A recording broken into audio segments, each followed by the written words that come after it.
Pro, and I'll give some time for folks to get in the chat here. There's a little bit of a pregame show. We're not officially starting until 5 o'clock, and there's our time check.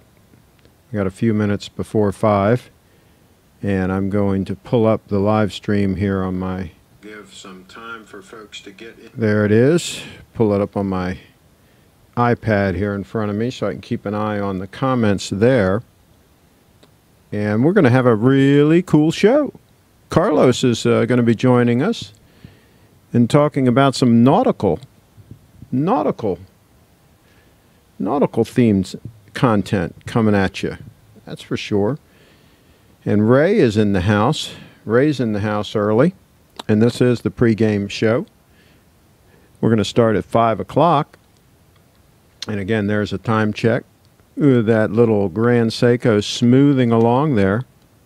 Smoothing right along. And that's showing us that we got about 7 minutes to the hour. 7 minutes to the hour. And a couple of funny things. Jimmy's in the house. Okay. Great to be here. There you go. Good to be here. It's a beautiful day. Hope it's a beautiful day where you are. Thomas is in the house, so we got the Wrench Gang in the house. And it's interesting. I had a subscriber contact me about Bitcoin and about buying some Bitcoin. Bitcoin has shot up here recently. And I had a little conversation back and forth, and he's asking me these questions and so forth. And I said, well, how much money do you have to invest? I mean, how much do you want to put into Bitcoin? He said, oh, I don't have any money. I said, well, then you probably don't want to be considering buying Bitcoin if you don't have any money. So that was my advice there. Pretty bizarre stuff. So yeah, no, don't buy Bitcoin if you have no money. And I don't recommend anybody buying Bitcoin if they have any debt whatsoever, and if they are not somewhat secure financially. I do not recommend them going out on a limb, in other words, to buy a speculative investment. Are you going to learn how to use the Yachtmaster 2? We're going to see. I think Carlos is going to talk about that. Carlos is coming in, hopefully about 5 o'clock. And keep an eye on Skype. He's going to call in on Skype. And, oh, Carlos is in the house. And, Carlos, you can come in any time. We're going to start officially at 5. So this is like a little bit of the pregame show, just to give everybody some time to get in. Credit is a dangerous game. Colin says, hey, you got that right. The banks don't have those high-rise buildings in downtown with their name on the side of them for nothing. Yeah, they've been making money. Money. So, yeah, so some folks have been in motion this week, making things happen. I like to see that. This channel's all about being positive and making things happen. That's what we do on this channel. And speaking of positive, look at that puppy. That puppy is within a second. I'm looking at my computer and comparing it. It's about a second fast. 1 second fast. And you guys remember when daylight savings time switched over? So now you know how much time it's picking up. And I think it was a hair fast when I set it. It's hard to get it set exactly right. Okay, our Wags is in the house. What do you think of Clive's new Patek Aquanaut 36 millimeter? I haven't seen it. I have not seen it. Maybe you can share a picture of it. Maybe you can send me a link if you've got a link to a picture of it in email, and we can bring it up and we can talk about it. I actually have not seen it. So there's that. If I was going to buy a Patek, though, I would probably have bought a Calatrava, but that's just me. Call you at the start. Okay, so he's going to call about 5. Yeah, that's fine.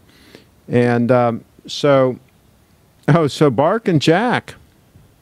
Adrian, have you heard he's going to be selling his Batman?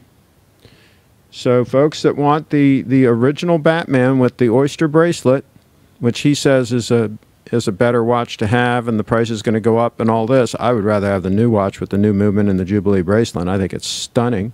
But for those that want the older watch, the old movement and the oyster bracelet, he's selling his. So there you go, folks. If you want to pay all the money for a steel sport watch, go ahead and buy that Batman from Adrian.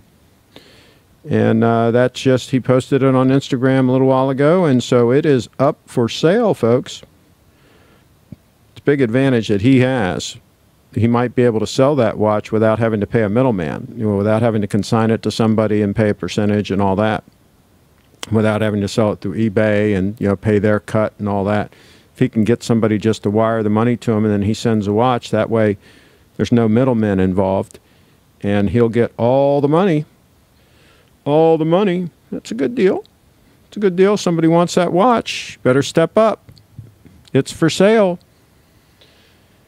And that watch might be on the market for my subscribers only. I'm not going to advertise that watch or anything, but I may be selling it because I got an eye on another Grand Seiko that's thinner. I'm not going to say which one, but I've got an eye on another model that might be able to fit the bill as an all-arounder to wear all the time. That is a possibility. So there you go. And Blue Shirt Buddha is in the house. Thomas says, hey, buddy. And the wrench gang's in the house heavy. Wrench gang's got everybody else surrounded. Wonder why Carlos doesn't have a wrench. I guess he didn't want a wrench. Carlos, if you want a wrench, I'd give you a wrench in a New York Second. And by the way, for those that don't know what that is, a New York Second, that means fast. Okay, agreed. Thomas Cliver's Aquanaut is awesome. Sweet piece. Somebody share a photo. Does anybody have a photo of it that you can show me? We will take a look. Craig, I'll give you $43.67 for the titanium stunner. Christopher says. Christopher's making an offer in the house.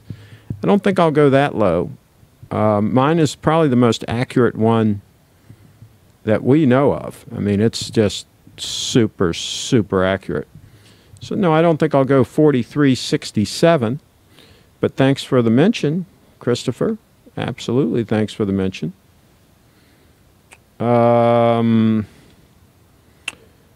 Let's take another look at that puppy. Oh, look, we're coming right up on 5 o'clock. Look at that. We're coming up on straight up 5 o'clock here in a matter of seconds. Or I might grab the SBGE 215. SBGE 215. There you go. Look at that. That puppy just went right over straight up 5 o'clock, just like that. You saw how that did that. So I'm going to put the headset on here because we're going to be hearing from Carlos here pretty soon. And this is going to be the official start of the show. So that's the name of that tune.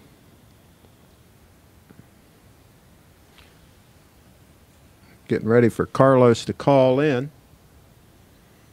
And time to go, says Thomas. Let me see if I can pull up that... can somebody send me a link, email me a link to Cliver's watch? Does anybody have a photo of it so that we can show it? If anybody can email me a link, then we can make that happen.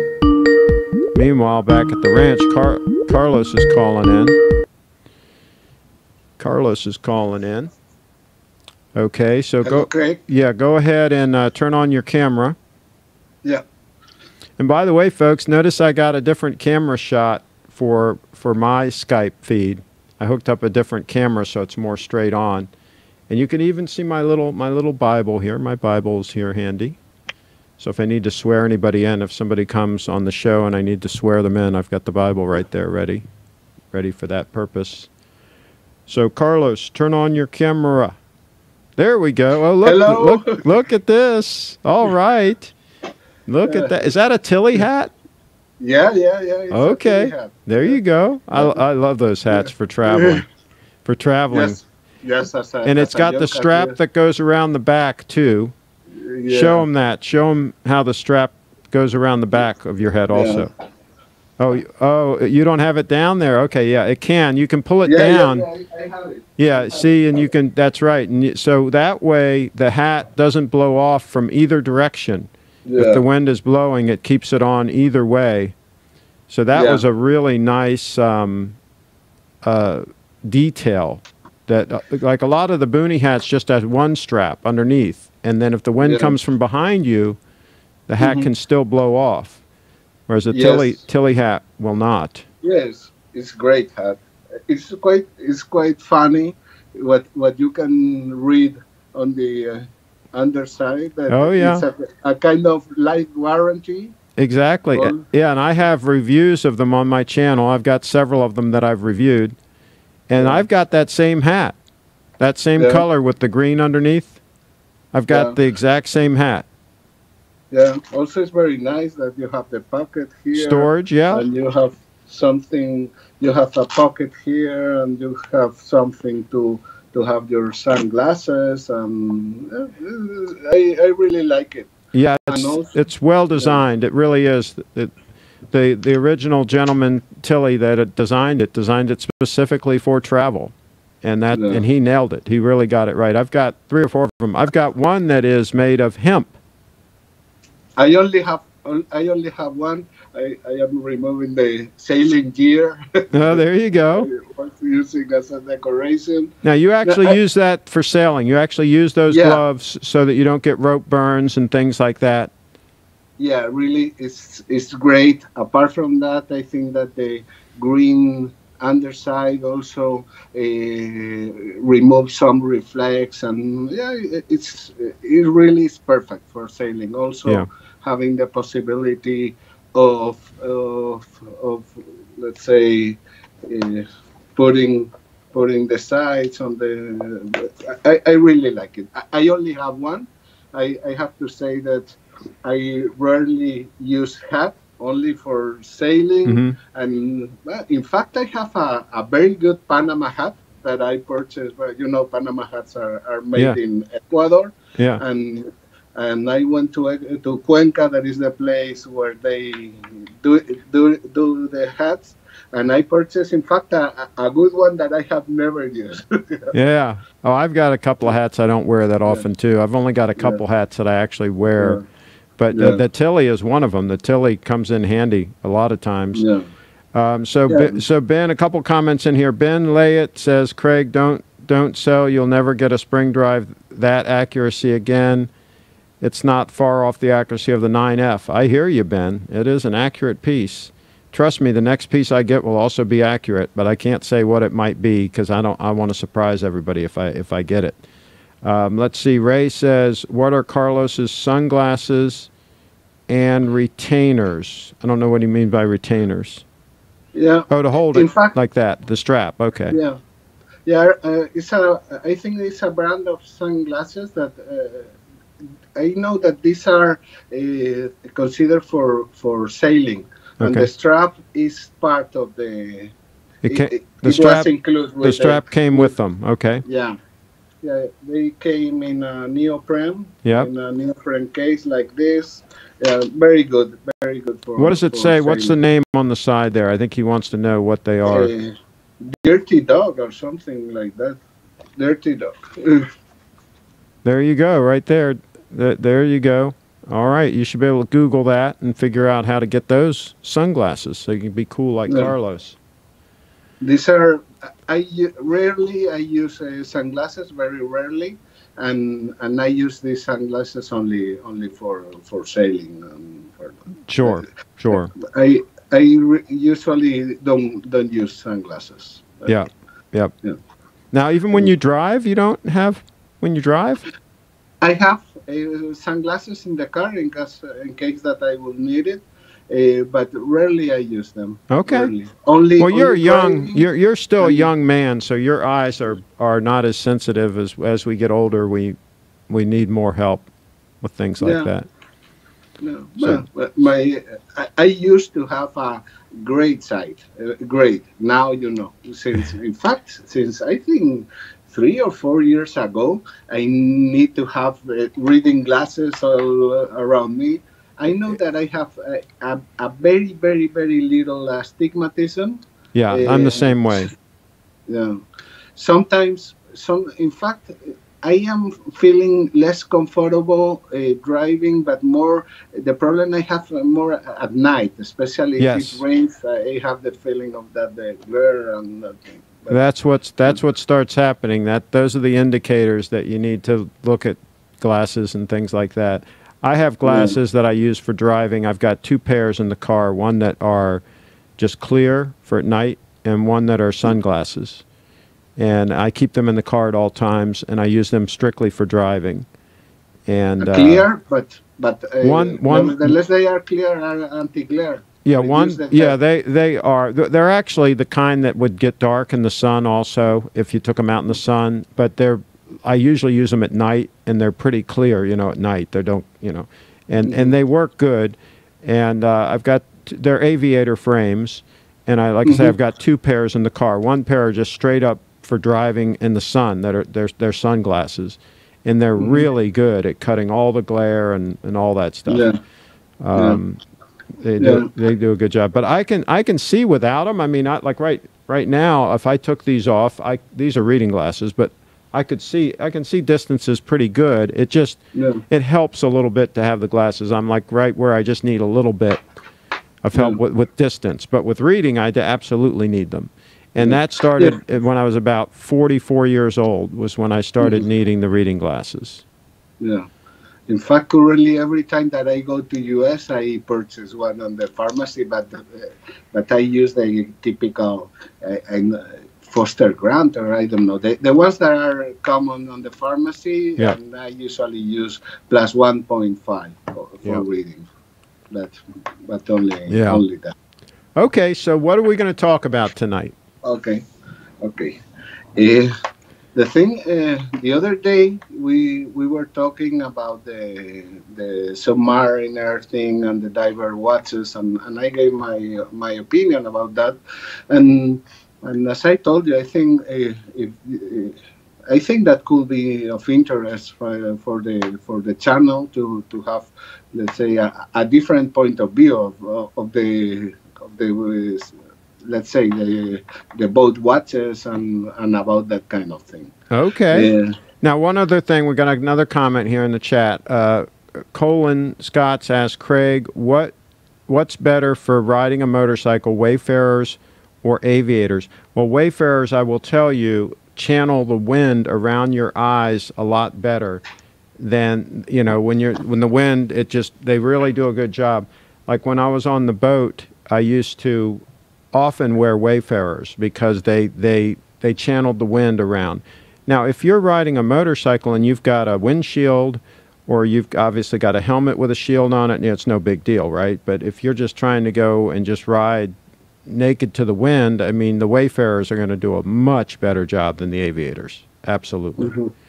Been there, done that. The wayfarers, that's what they're designed to do. They're designed to channel the wind around your eyes better. So there you go. Okay, back to the watches. In fact, I have here the glasses that if I would go, let's say, in a boat, but more in a motor boat, I would use. I have these glasses that are. The good thing is that I don't like polarized, especially because usually you have problems reading the GPS and the LCD screens and that kind of thing. Okay. That the times that I go with a friend or whatever. Okay. That is. Because if you have polarized glasses, the problem is that you don't see well the LCD screens and that kind of thing. That's an interesting point.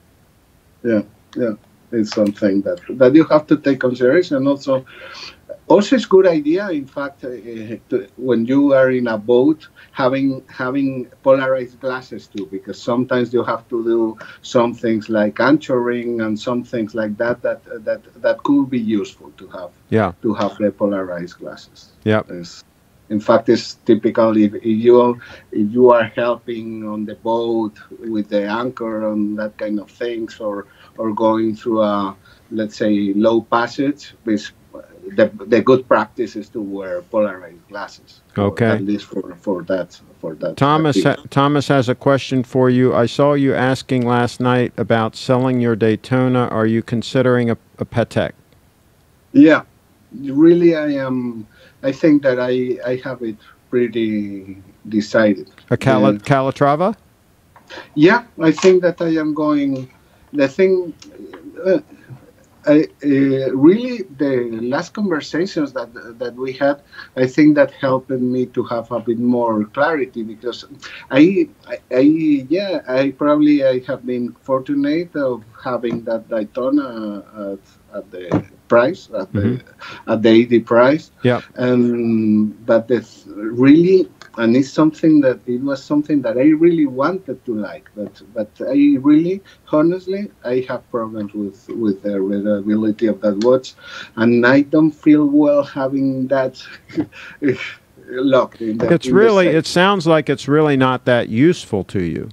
It really Mm, isn't useful to you. No, no, and especially, yeah, more or less, the just reading the time. Sometimes I have to, yeah, really not at first glance, and for sure using the chronograph without glasses, impossible. Yeah. Impossible. Yeah. That's why I stopped wearing my 18238. Same thing. I couldn't read it half the time, and I just stopped wearing it. And if I'm not wearing it, it's not doing me any good. So yeah, it went. So Yeah. Also, the thing, also don't feel very proud, because I really have the feeling that really is result of the hype of the social networks and the oh yeah, forums yeah. and that kind of thing. And but really, I had a possibility to ask to the ID for it, because recently we had other purchase for my wife, and on precious metal, Mhm. and I asked for it, and I get it. I'm really very, very Yeah. surprised. In fact, Well, that is one of the things that doesn't make me feel good, yeah. because yeah, it seems that I could have now a thing that worth more. That worth worth is a complex word, no? Yeah. That it seems that the market recognize a price higher than Well, yeah, than and the if yeah. you can sell at the high part of the market, which is what Bark and Jack is doing right now, if he gets rid of Yeah. that Batman right now, he's selling it when the market is still pretty strong. That's always a good move, because when the market gets weak, you can always buy it back. I mean, it's not, if you decided you wanted it again, I mean, you could always buy it back, but it's not useful to you. If you have trouble reading it and all, and you're not going to Mhm. wear it and you're not going to use it, move it down the Yeah. road. Move it down the Yeah. road and get something different. Get something nice. See, here's the thing: you have other sport watches, and you Yeah. don't really have a nice, elegant dress watch like a Patek to wear when you're going out to dinner to someplace real nice, right? You don't have Mhm. something quite at that level for a dress watch, correct? Yeah, at least it's something that makes me feel. Other thing that, and I have to say that I absolutely agree with your point of view, and really I have ended having some watches, but the thing that I have to say really is that I purchased them after specific and very special occasions or important milestones for me, that also make me difficult to sell those watches and convert them in cash.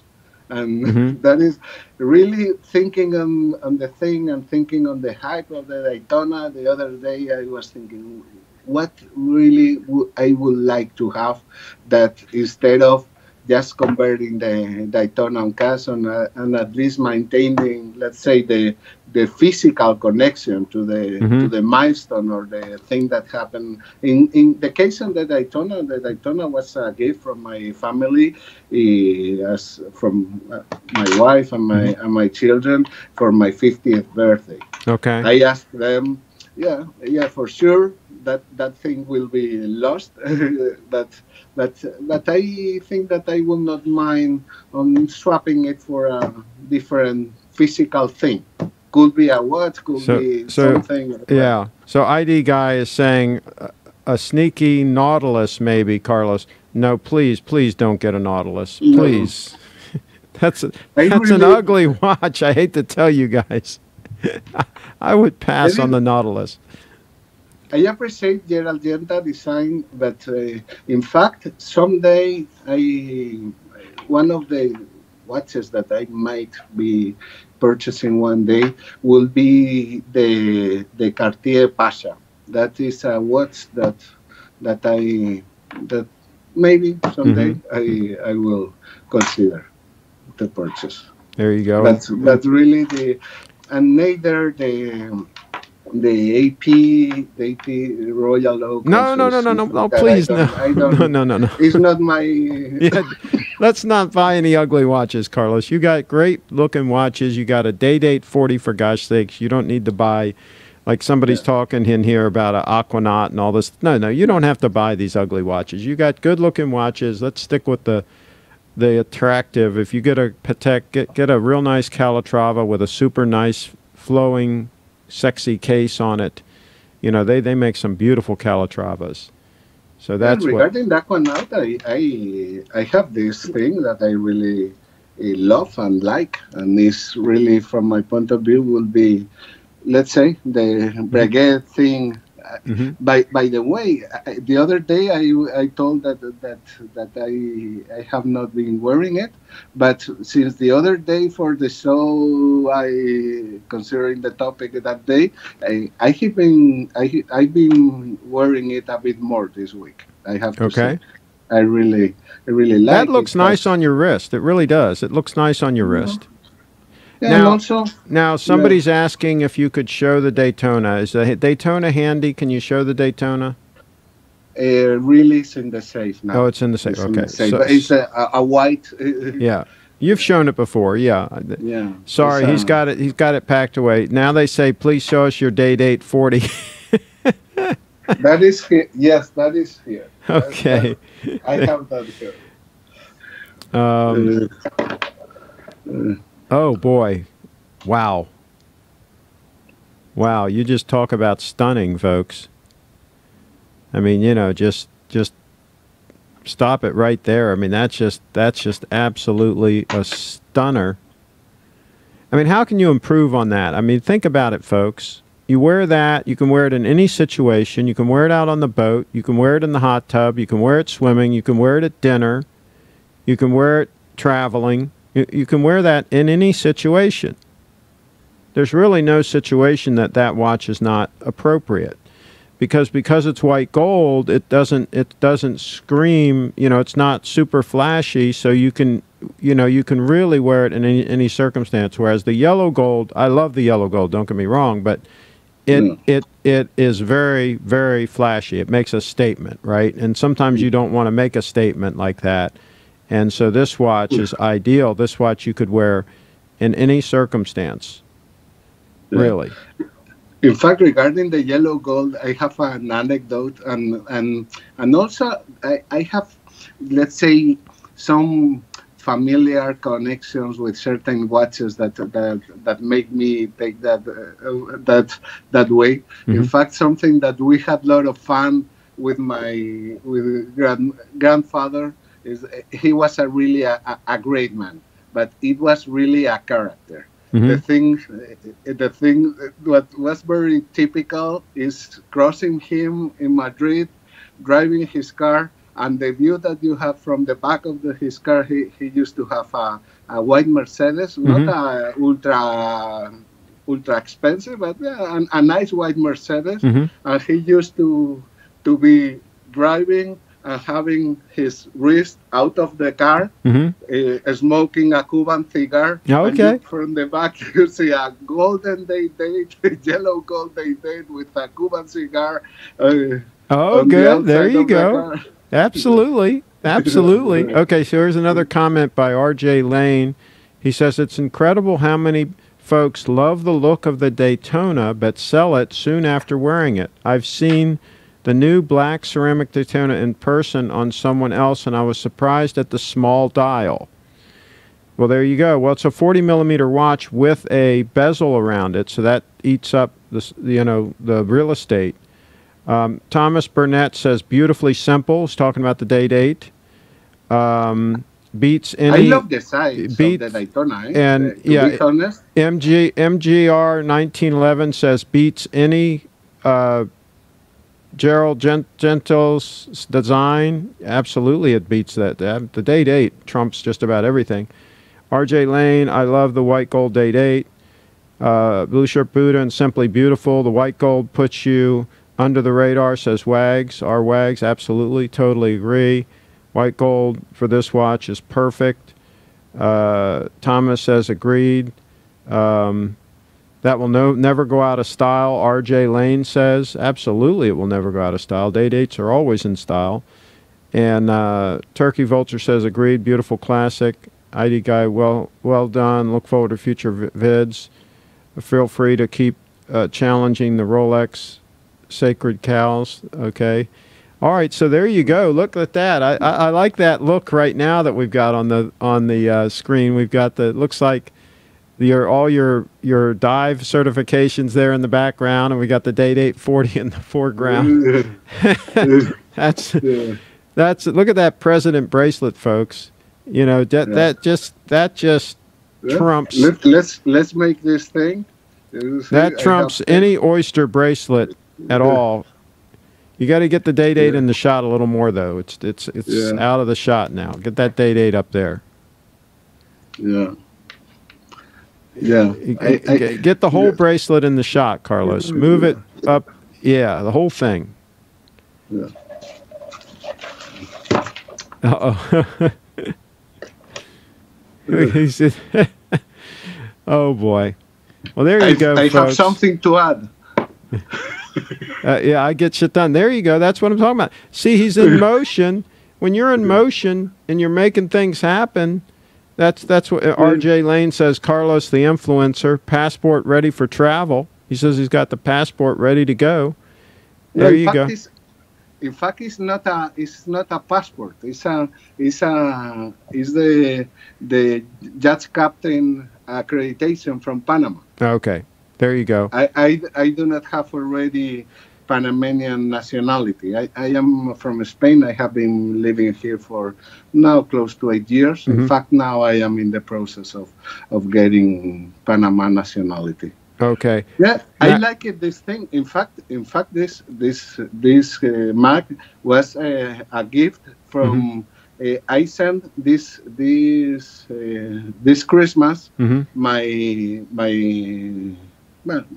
my child that came to Panama from the college. Mm-hmm. I convinced him to join a Getting Things Done course. I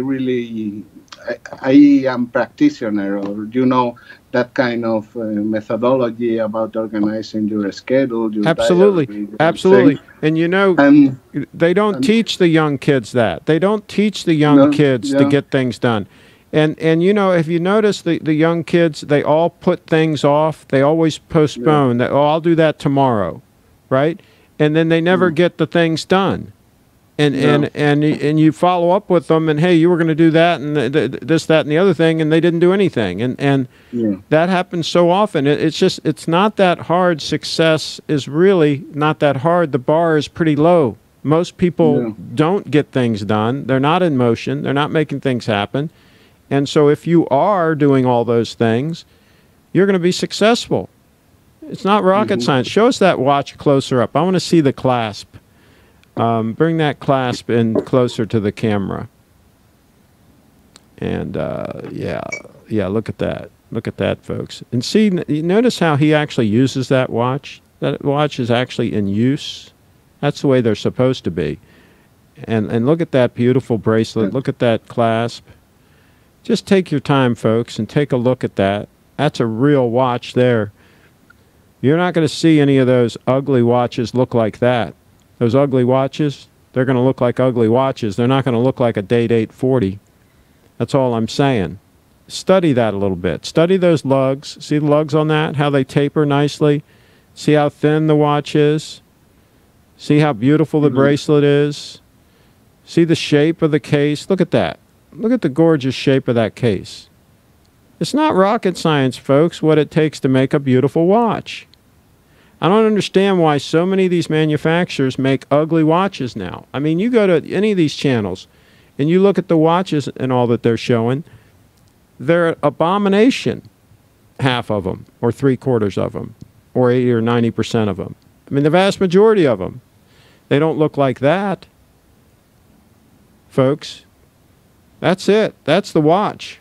Carlos is making things happen. Get this man a sweet potato. Yeah, sweet potatoes are good nutrition. Do you ever eat any sweet potatoes, Carlos? I don't like them too much. You don't like the taste of them? Fact, it's something that is very common and typical in Spain to have it at the street in winter. They sell them in winter. I don't like it much, to be honest. Gotcha. Colin asks a question. He says, Craig, is that why you had to dismiss that helper you had? Colin, I can't tell you how many people that I've had working with me that are down the road that could not produce. I mean, it's amazing. I mean, I've had a few that had produced, but the vast majority just can't get things done. It's pathetic. But it is what it is.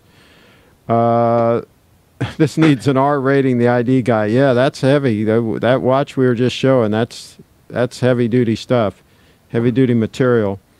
Younger guys I'm working with don't know how to close business deals. They feel that emailing back and forth is accomplishing something. RJ Lane. Can you imagine? I hear you. I hear you, RJ.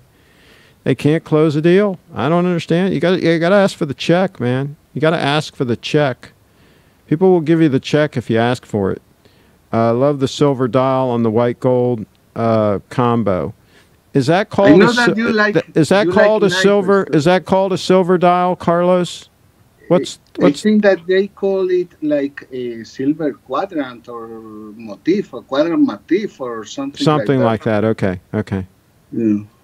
I have also to show that I know that you like the kind of knife that I would wear in, let's say, sailing, not motorboating. Okay. Okay. Let's see it. Put it right in front. There we go. Okay. That is very simple. The thing basically is really something that you need to have.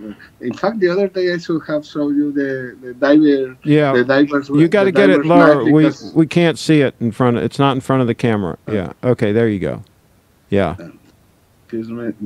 Yeah. That looks like it's specially made for that purpose. Yeah, it's something that is just for this. It's like a security thing. Sometimes you might need to put something, and also it has a specific tools like this one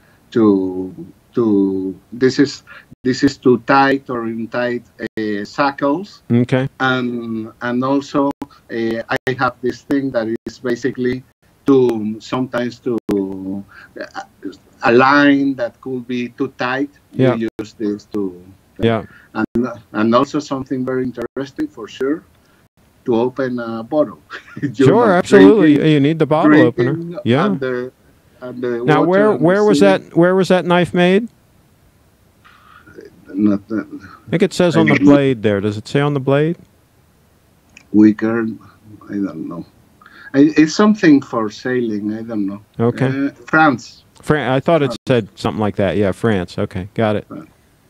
And that's a little bit of rust starting on the blade, right? A little bit of rust there. Yeah. Yeah. So see, even stainless steel, depending on the grade of stainless steel, can rust if it's around salt water enough. Yeah, but the thing is, I also use this.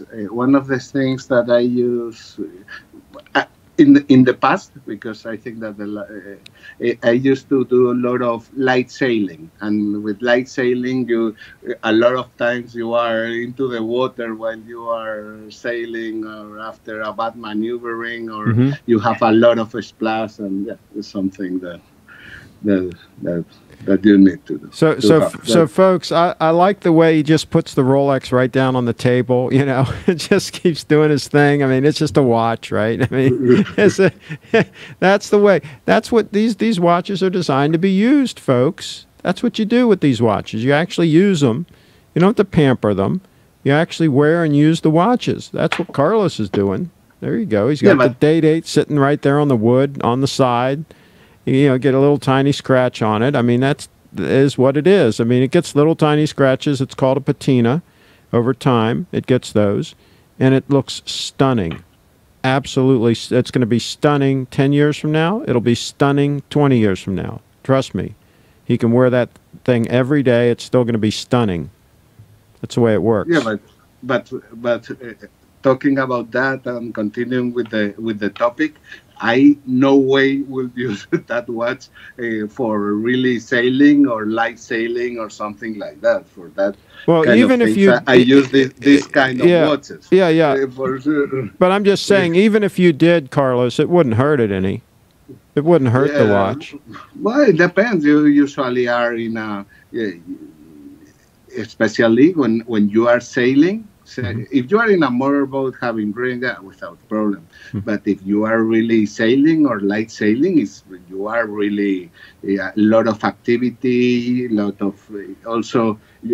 I have shown before the kind I usually wear gloves and things is something. Yeah, I could wear it, but it would not make much sense, I think. So somebody's making a comment in here. Have you ever had a ceramic watch? The full ceramic, no. Yeah, that's not going to scratch for sure. But here's the thing. I'm telling you though. I mean, Jack Nicklaus, he wore his date all the time. He was out fishing and you know, deep sea fishing and all that. And he landed that huge fish that he was talking about. You probably saw the video. He's talking about the fish. He thought, I was wearing the day-date. I was wearing the day-date when I was getting that fish. I mean, the day-date is not it is not fragile, okay? It's a rugged, well-made, durable watch. So really, you can wear it anytime you would wear any watch, you can wear the day-date. It's not going to hurt it one bit. You get a little ding on it, fine, you get a little ding on it. Doesn't matter. It's still going to look stunning. That's the thing about a gold watch is really the more use it gets, the more stunning it gets all the time. Let's see. Why do you use platinum day-date instead of gold? In other words, why didn't you use platinum? Well, platinum would be heavier, would be significantly heavier, and it would be, of course, a lot more expensive. So, and I like fluted. Fluted is. And the fluted bezel, that's right. The platinum would have the smooth bezel. So if you want the fluted bezel, which I think makes sense, I think it looks great. I think the white gold is the way to go. And with this modern gold, that it's white gold all the way through, you don't have to worry about any rhodium plating or anything like that wearing off. There's no downside to the white gold. There used to be back in the day, there was that downside to it where it was basically plated. And that would wear off, and so I wouldn't go with white gold, period. I would have gone with platinum in that instance. But with the new white gold that they have now, with this watch, it's all the way through. It's no problem. So there's no real downside to it, and it's going to hold up great. Now, platinum is a tougher material, but this is going to be plenty tough. This is going to hold up fine. Okay, so sailing, the thing is, sailing, you use this kind of thing. You can have an idea when you are sailing, really sailing, managing all the sails and more. You can see the kind of thing. It's something that, for sure, you could wear that kind of watches, but probably. For me, it's up on your wrist. It's not on the palm of your hand. It's up on your wrist. You know, I've done a lot of heavy-duty things in the past wearing my watch, you know, driving bulldozers, you know, tractors, you know, all kinds of stuff. And sometimes I was wearing the day-date. Sometimes I was wearing a GMT Master 2. I didn't care. Whatever watch I was wearing, if I happened to be doing whatever, I'm going to do it. I didn't take it off and put it in my pocket. I didn't take it off and hand it to somebody. I mean, it stayed on my wrist. And I never had any issues. And I was doing a lot of stuff. I was shooting firearms with it, the percussion of the firearm, all that stuff. Nothing ever bothered them. So I don't know. I don't get it. I don't think these watches are fragile at all. I think they can handle it. Craig, when are you buying a 48 millimeter Panerai? I think I'll pass on the 48 millimeter Panerai. Blue Shirt Buddha's laughing in the house. LOL. Don't hold your breath on that one. Our wags. There you go.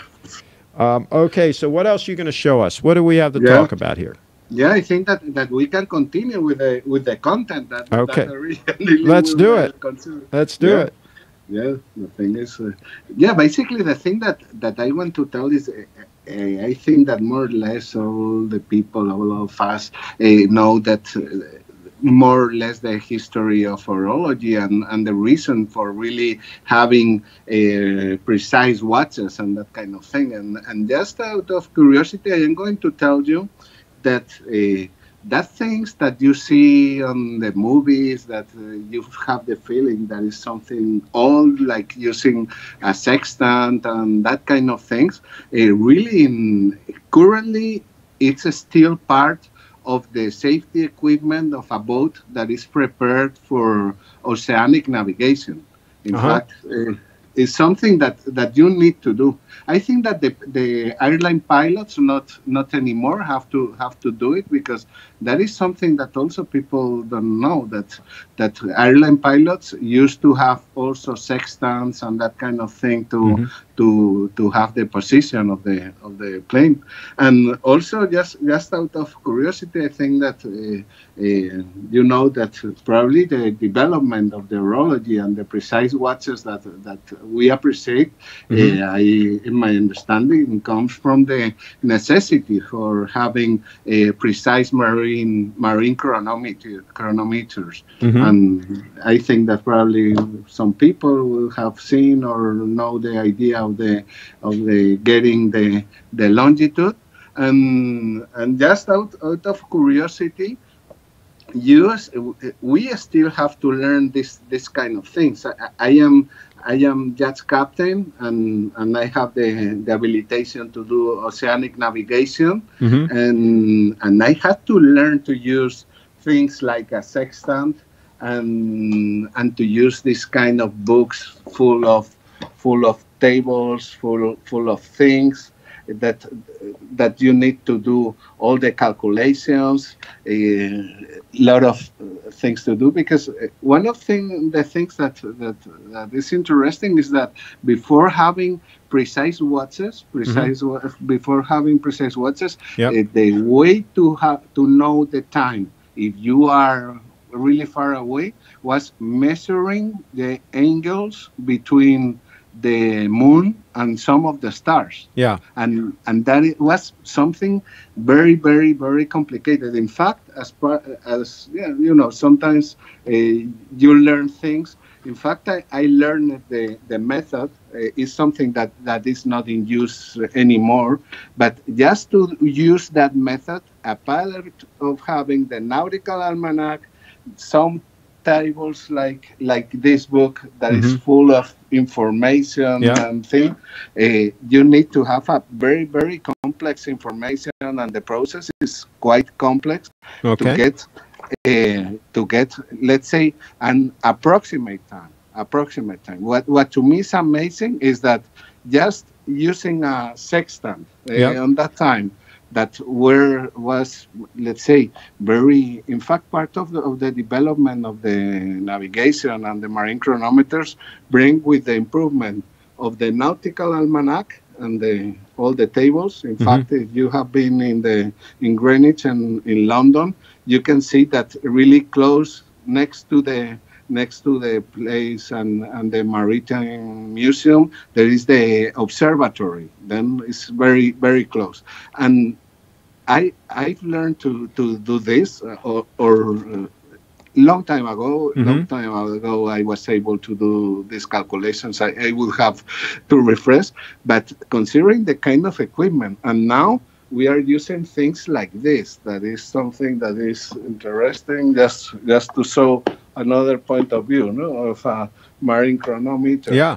And this is part of the safety equipment of a current boat. It's something quite complex to use. Okay. This is quite modern and advanced. And in fact, look, it has this one as an accessory has a marine chronometer. But that, by the way, the last time that I used this thing was like I think 9 years ago. But Oh. looked at the battery. The battery still works, and I haven't put it on time.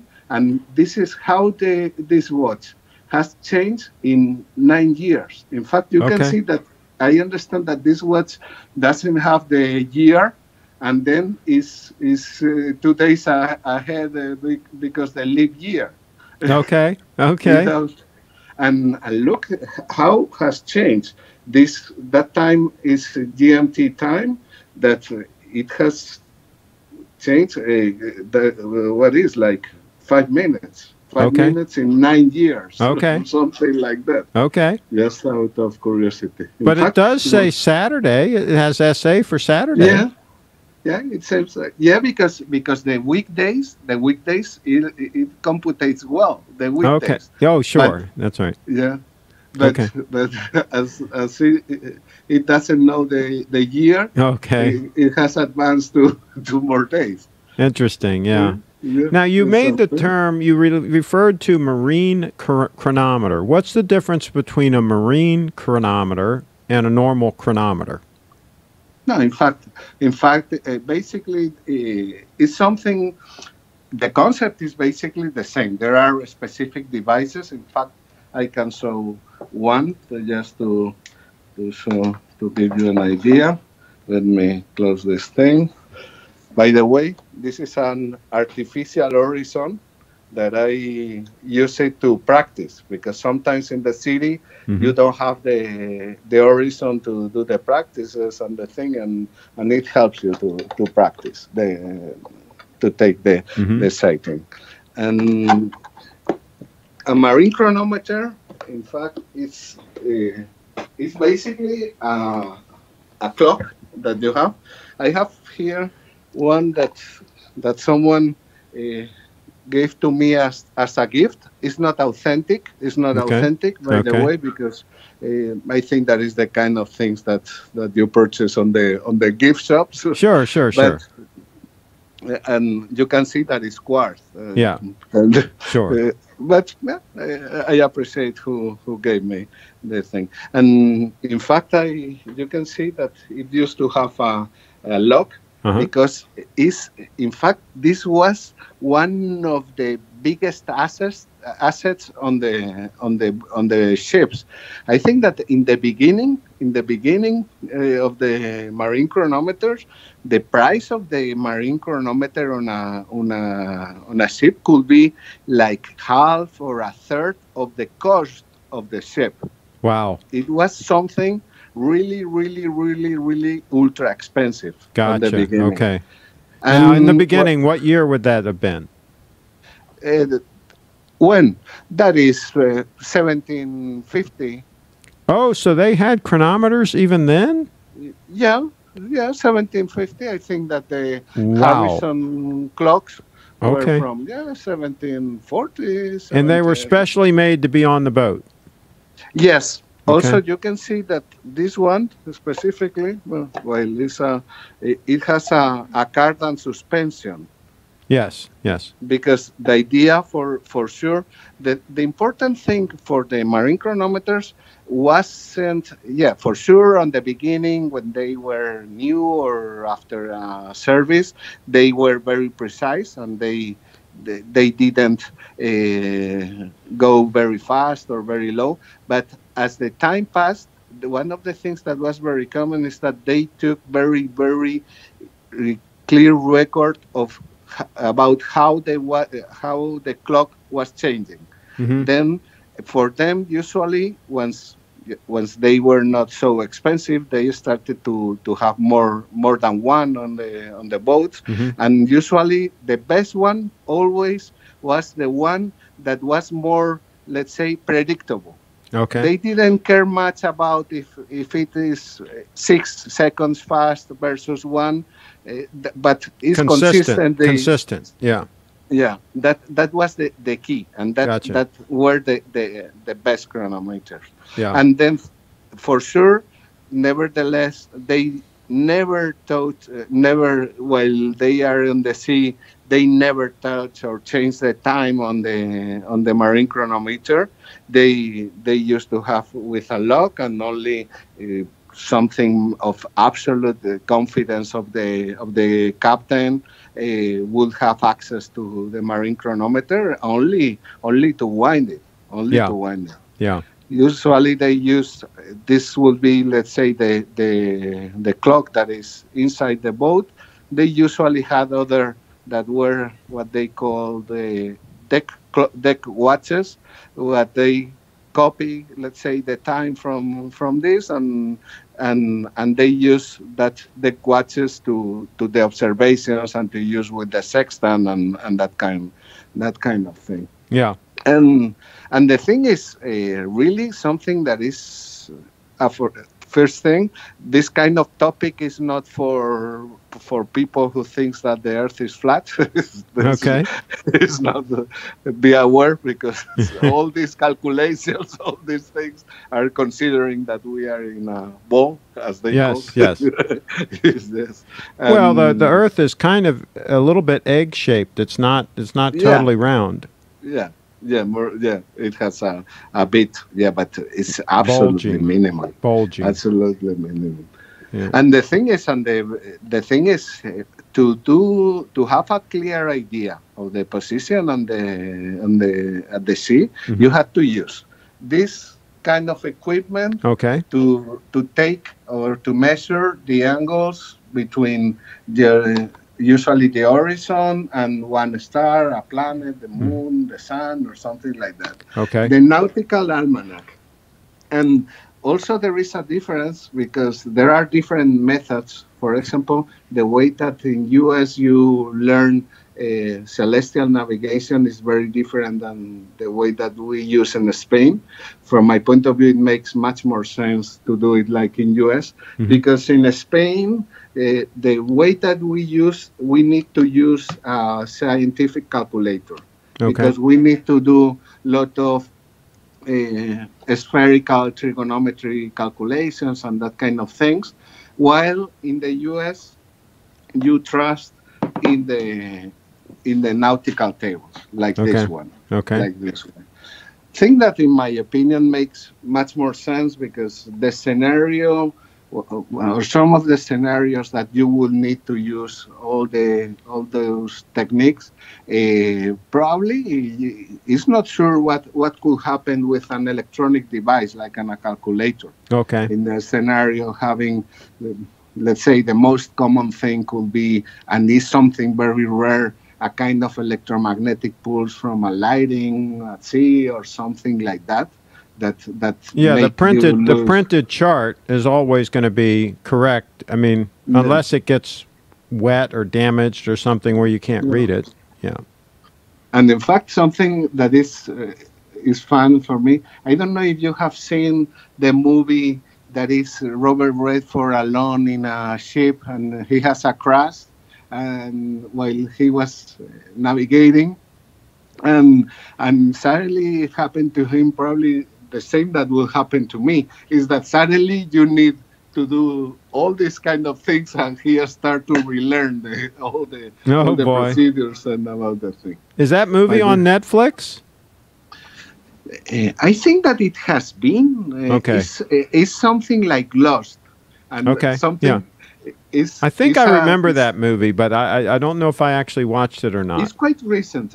I think that Okay. is quite recent. So be Okay. not more than 5 or 10 years. Okay. One thing that is fun is that you can only hear one word in all the movie, Okay. and he is stoic. He is able to support everything, but on a given moment of of the movie, when he said "fuck." It is Oh, the okay. only word that you heard. You Let can us know, hear. folks, in the chat if that movie's on either Netflix or Amazon Prime. Let us know in the chat. That way people will know.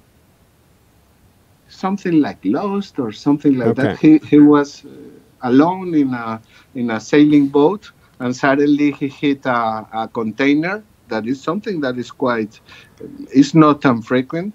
Hit a container that was lost on the sea, Okay. and he had to start to use all the emergency Knowledge, navigator yeah. and procedure or something. That sounds It's like a fine. cool movie. Yeah, I'm going to try to run Yeah. it down. Let us know in the chat, folks, if anybody knows where that movie is. I'm watching, by the way, Yeah. speaking of cool movies, on Amazon Prime, The Thomas Crown Affair Mhm. from 1968. I was just watching that last night. That's a really good one with Faye Dunaway and Steve McQueen. Thomas Mhm. Crown Affair. It's got a real nice Rolls-Royce Corniche coupe in it, and a nice Cadillac convertible, and some other cool stuff. And he plays polo in it, and it's a cool movie. So check Yeah, that out, folks. Thomas Crown Affair, if you haven't already seen it. All right. So what else do you have to show us? yeah, because that thing, just to say that the U.S. people in that thing apart is, you are much more, let's say, logic. By the way, I have also the British certification about Oceanic Yachtmaster, because sometimes when you have to rent a boat or something like that, usually it's a problem with the Mm-hmm. with the Spanish titles about how recognized are out of Spain. And in UK they do it like in Spain, not like in US. Mm-hmm. Yeah, something like that. So the And movie is All Is Lost. yeah, They're saying totally in the happy. chat, and he wears a Seiko diver in most of the movie. In the movie, so Mhm. All Is Lost, and it's a Seiko 009, if I'm not mistaken, says ID guy. Yeah, That's pretty yeah. cool. Now I let us don't. know where we can find it. Is it on Amazon Prime or is it on Netflix? That'd be good. Okay, so what else do you Yeah. have, my friend? Now the other thing is just to give an opinion Hmm. about. As the other day, I gave an opinion, limited opinion, as you know, I am a recreational diver, not Hmm. not professional or Yep. whatever. Yep. About the how useful was the complication of a diving watch, Yep. like that. Hmm.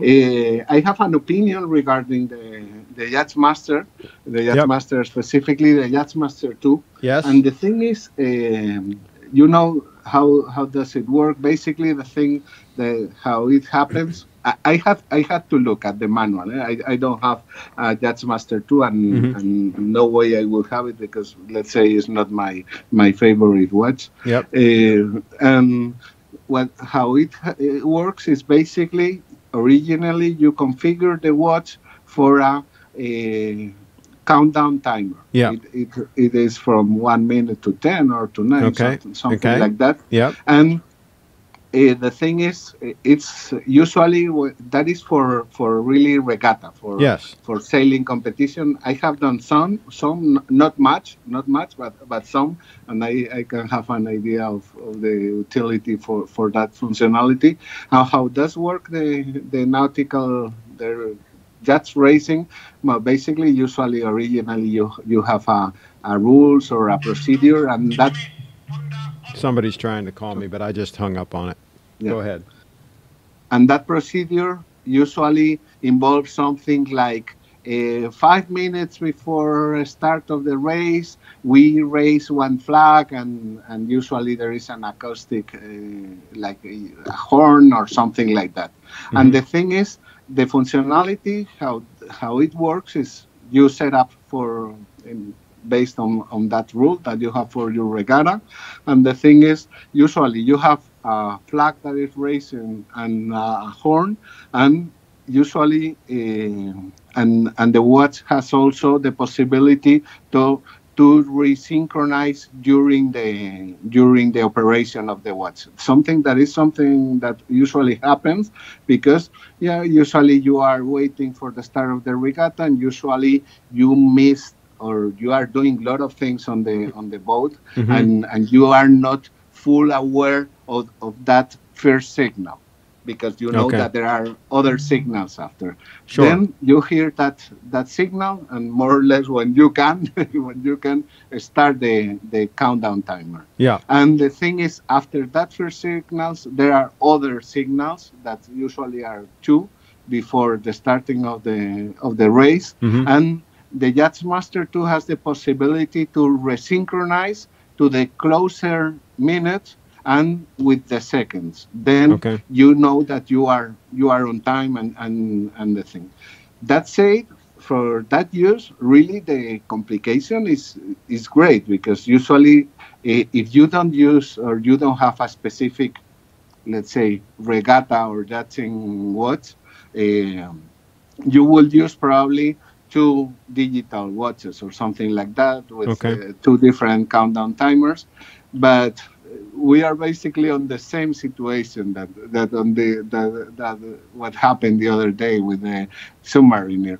Really, in fact, this time I really think that the complication is very useful and will be very useful on that specific case So use you of. think that the Yachtmaster, that really is a good watch for the purpose that it was designed for, that it makes sense. It's not just a gimmick. You think it makes sense?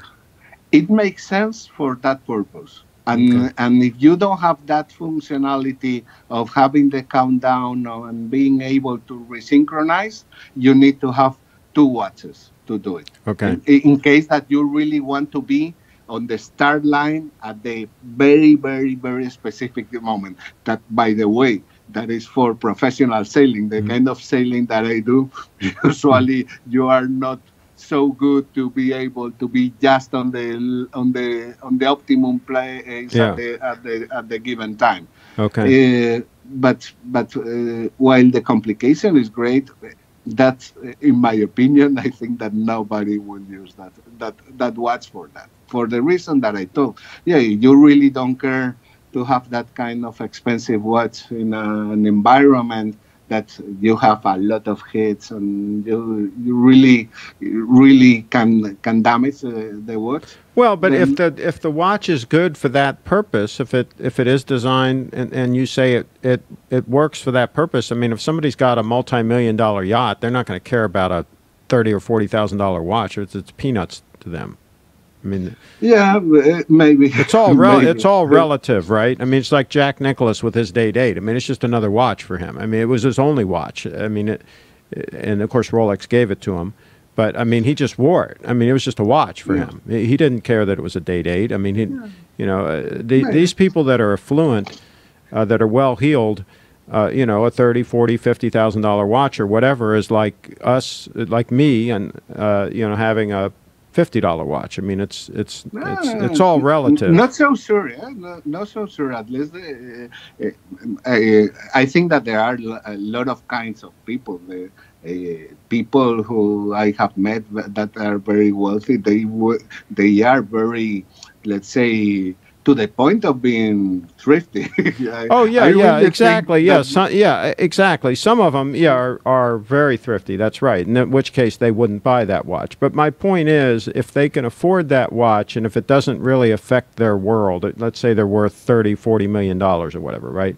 And they buy that watch specifically to use for racing their boat, their yacht. I mean, then they might as well use it for racing their yacht. I mean. maybe. If it's a good tool for that purpose, is my point. I mean, It could be a good tool for that purpose. I doubt that much people will use. But in my case, if I would be in that scenario, I can assure you that nevertheless I wouldn't care for that amount of money. I would not wear that watch for that purpose, for sure. I hear you.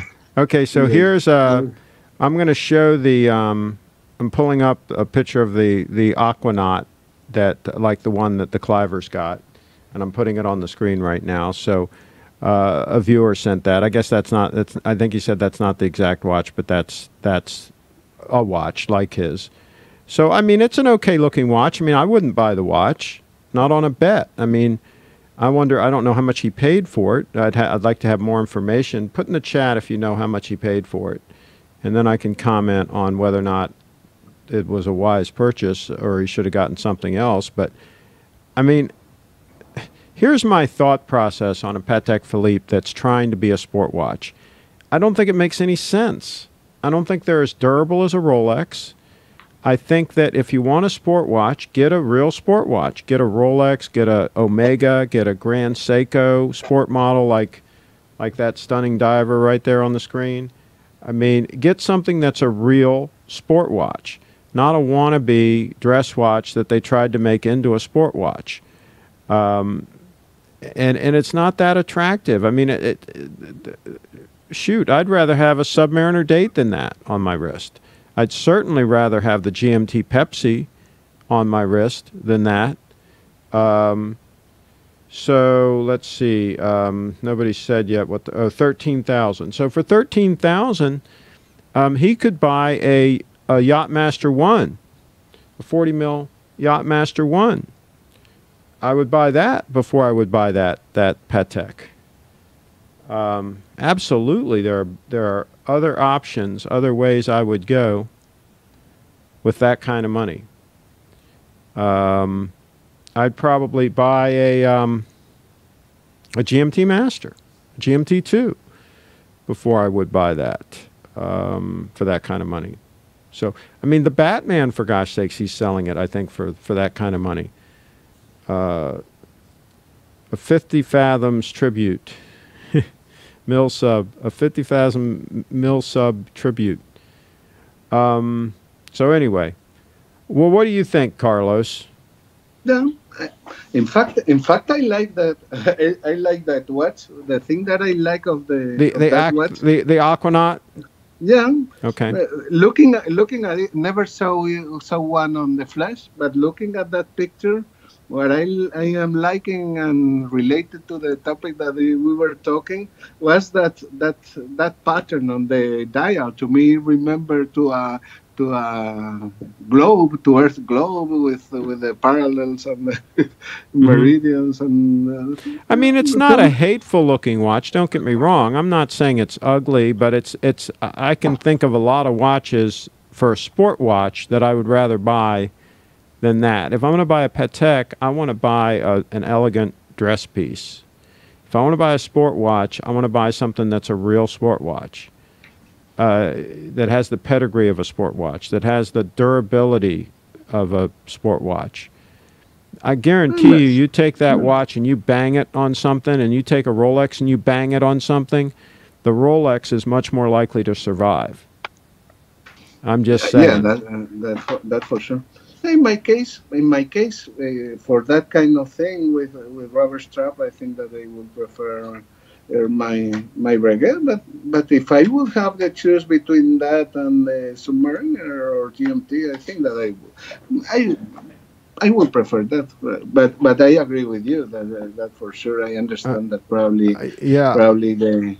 I'd buy this stunning Grand Seiko spring drive that's on the screen right now. That's what I would buy. And that's what I did buy. So there you go. That's how that works. And that's a lot less money. You can get that for $5,000. And that's a hell of a watch. So I'm just saying.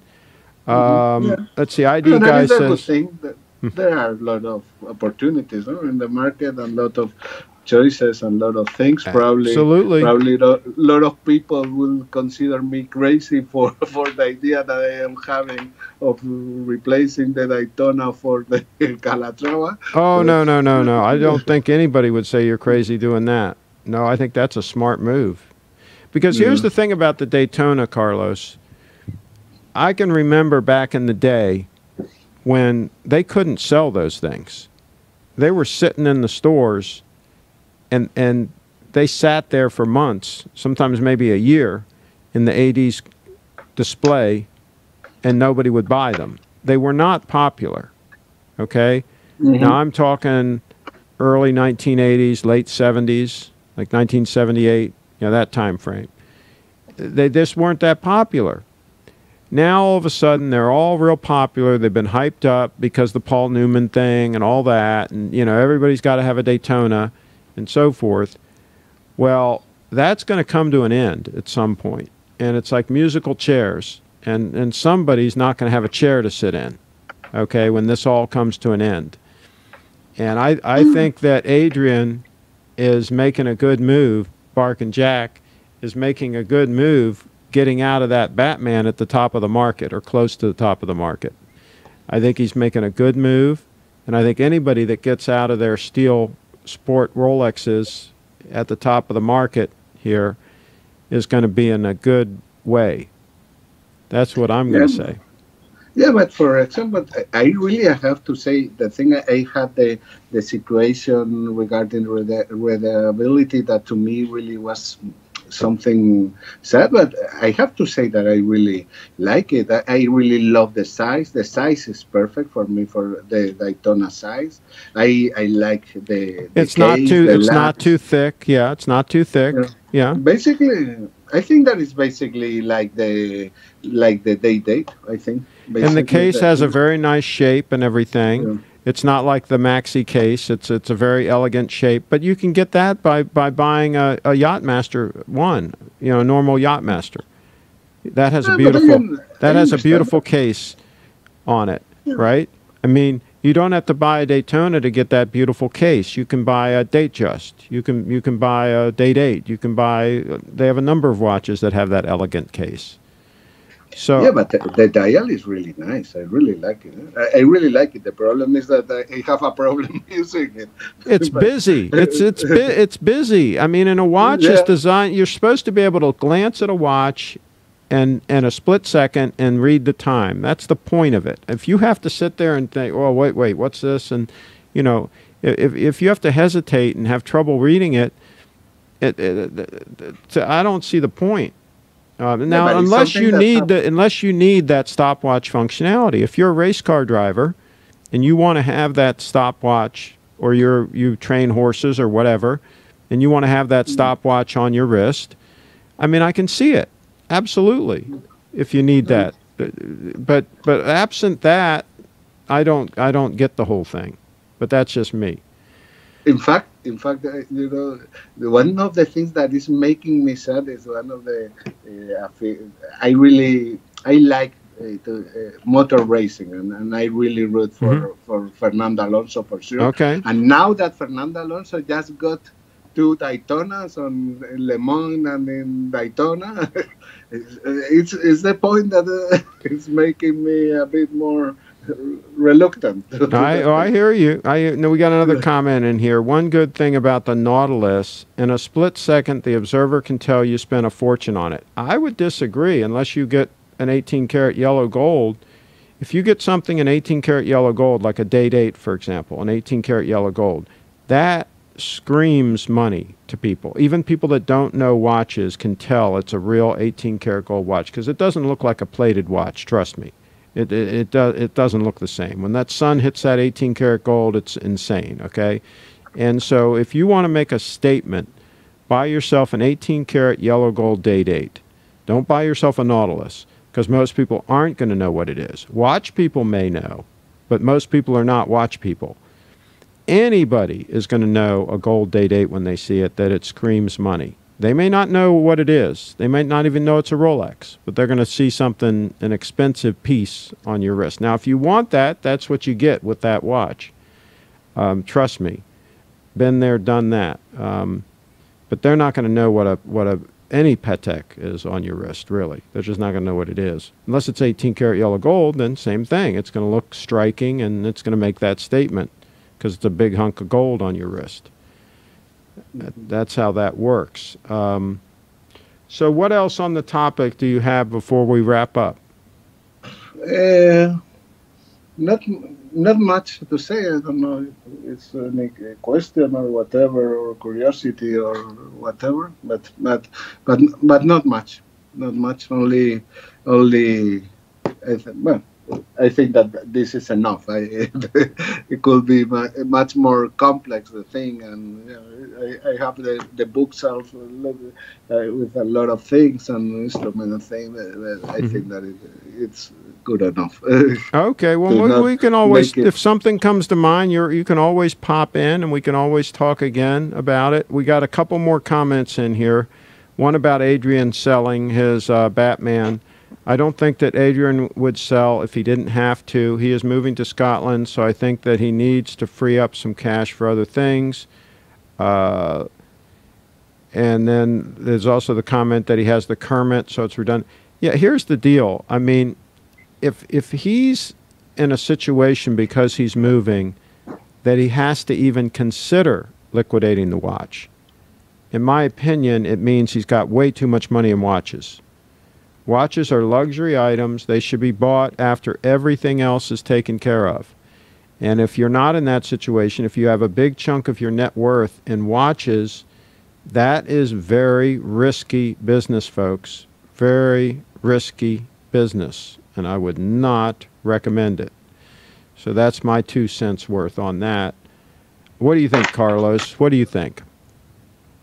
I am on that, but I also understand. There is also there is a saying that I don't know when I heard it, but it's something that I tell to my kids. Is something like you can have anything, but you can't. You can have anything, but you can't have everything. Then it's just something that really makes you happy, and you are able to fit it in your lifestyle, and you're able to cope with the sacrifices of it. I understand. The problem that we have is that a lot of times we want everything, and maybe a lot of times the same people that is making the sacrifice for the watch is making for the car, for expensive clothes, for something. Yeah, and well, like Dave Ramsey says, I don't know if you know Dave Ramsey, but he's here in the U.S. and he talks a lot about financial, personal responsibility and all that. And he basically says, live like no one else so that later you can live and give like no one else. So basically what he's saying is when you're young, you save and you're thrifty and you build up your wealth, you know, your home, your savings, your investments, and all these things, and then that money starts creating money for you and starts creating an ability later to buy luxury items, buy a Rolex, buy a nice car. Delayed gratification, right? A lot of people in the U.S. don't want to delay that gratification, so they go and they borrow money to buy the house. They borrow money to buy the car. They go in debt to get all these things, and then they stay in debt to the banks and the credit card companies and so forth the rest of their life. That's just the way they live, from paycheck to paycheck, just making the bills, the monthly payments on their credit cards and so on, just barely scraping by, and I don't think that's any way to live. I don't think it makes sense. Here in Panama, the thing is worse. Here in Panama, almost nobody has access to credit card, and well, yeah, there is a good economy here. There is no, in practice, there is no unemployment, but salaries are very low, and it's very common that people finance things like shoes, but regular shoes. It's very common that the people really goes very, very close to the end of the month. Also, I had recently working for a customer in Mexico that is a huge pound shop, but huge that they have like, I don't know, like 360 pound shops is a kind of bank. Yeah. And it's amazing the amount of people also in Mexico that really every month go to pound just for 3 days, just for 5 days. And to give you an idea, and this was like a let's say not-for-profit organization, and the interest rates that were less than the market for that kind of thing was like 40% per year, something like that. Oh yeah, these companies, these payday loan companies, they call them in the U.S., they call them payday loan companies, and super high interest rates, super high fees. I mean, and it's amazing. But people have gotten to the point where they want that thing right now. They want to buy that bed, that new bedroom furniture. They want, you know, they want it all right now. They didn't save up any money, And so, yeah, they're going to get good terms. We'll give you 0% interest for 6 months, right? And then it goes to like 20-something%, right? Yeah. And they don't understand the math, and they don't. The public schools here aren't very good at teaching math. But we got one other comment here from ID Guy. He says, I think a lot of channels focus too much on getting the watches for the sake of getting an audience. That's a good point, because I can tell you right now that you don't make that much money off YouTube doing these videos, especially the watch guys doing the watch videos and so forth. It's very difficult to make very much money doing this. You're certainly not going to make enough money to pay for a lot of expensive watches. So if they think they're going to buy a bunch of expensive watches and then all of a sudden the YouTube channel is going to pay for it, good luck with that working out. That's not going to happen. But anyway. By the way, I have something to show, just as a kind of joke. Yeah. Something that is what you really need to have if you go to the sea. But probably you will know the thing, but you will probably the purpose is different. Okay. Is this, no? I understand that you Dramamine. Oh, that's for if you get sick, right? For seasickness.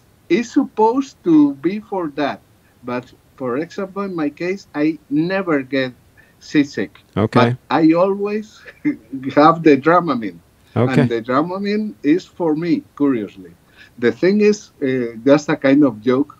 The thing is real. If you are in a yachting, like racing and that, for sure, you don't have anything. But the truth is that the drinking and the alcohol and that is something that is, and the sea is something that is always have been like that, since in that time of the marine chronometers, the sailors had a daily dose and a big dose of rum or rum mixed with lemon juice for scurvy and that kind of thing.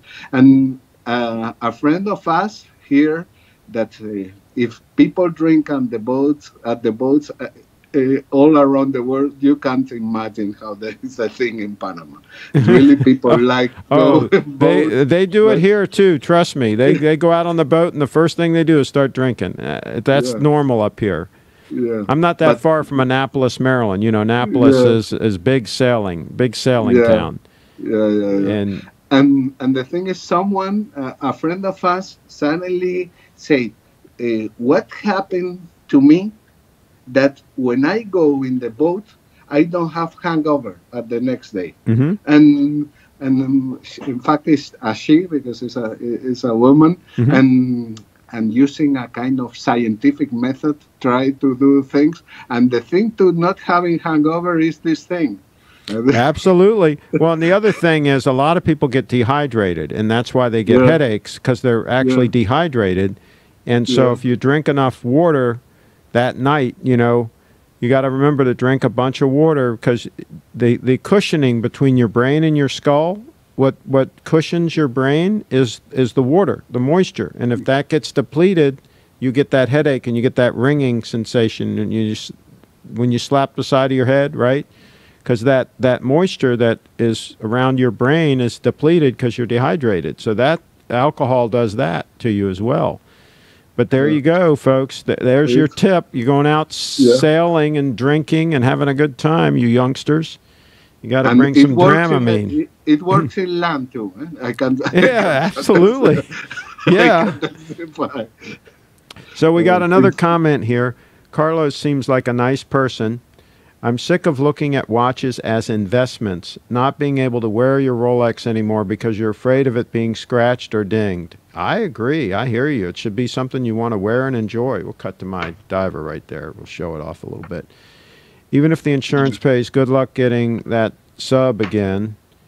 I'm not sure what that comment has to do with. Okay. Interesting point, but it cannot be denied that many watch channel owners are undoubtedly addicted to the watch bug. Well, yeah. I would think so. Absolutely. Craig, how many Panerai should a man own? I would say none. ID guy, absolutely. Thomas, In a lot of cases, mine included, we think that we are doing a service bringing watches on to show people. We kind of affirm that we're doing the right thing. Haha, there you go. Yeah, well, I mean, like I say, I mean, I've always talked about watches and other EDC items and clothing items and gear, camera gear, lenses, all kinds of stuff on my channel, because I try to help people, keep people from having to buy the wrong item.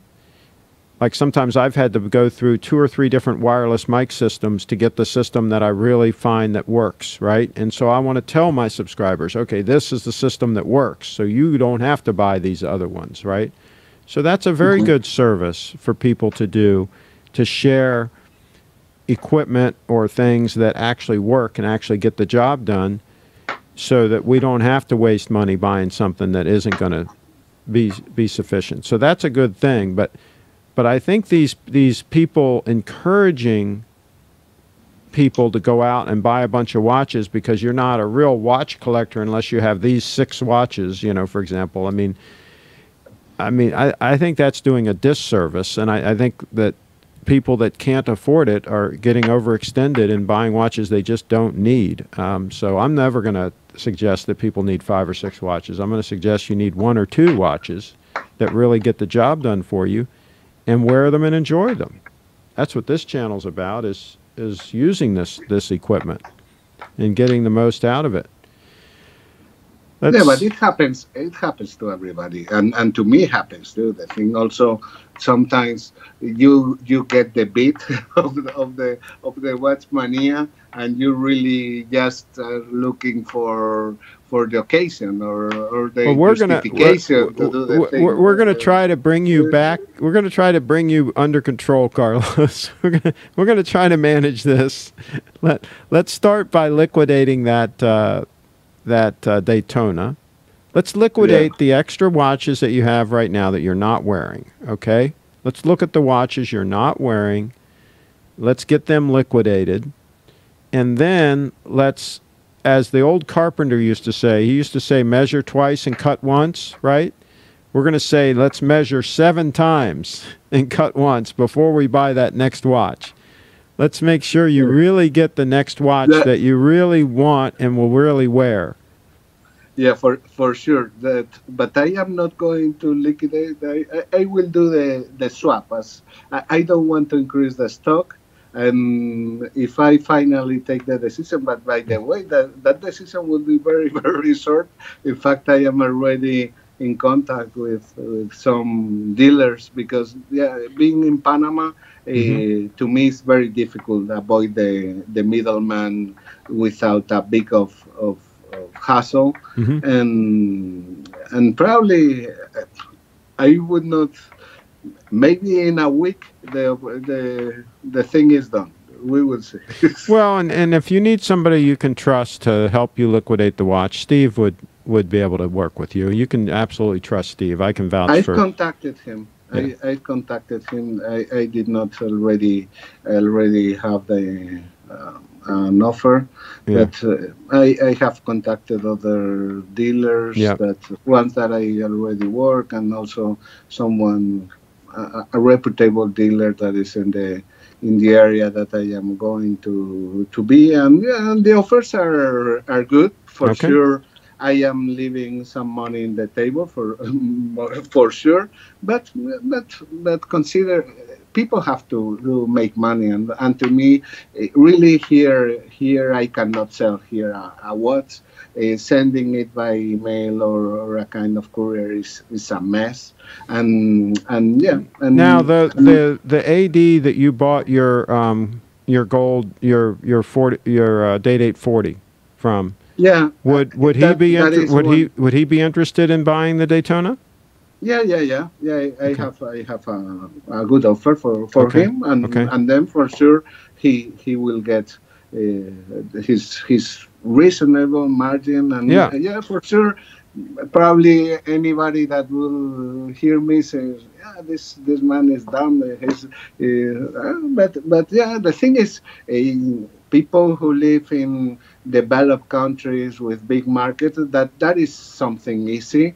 But to me here is very difficult. And if I go to US, like this is the case, just meeting with the people in the middle of a family Hmm. trip, and is a mess to Now, what me. about the Datejust? Don't you have a Datejust to sell also?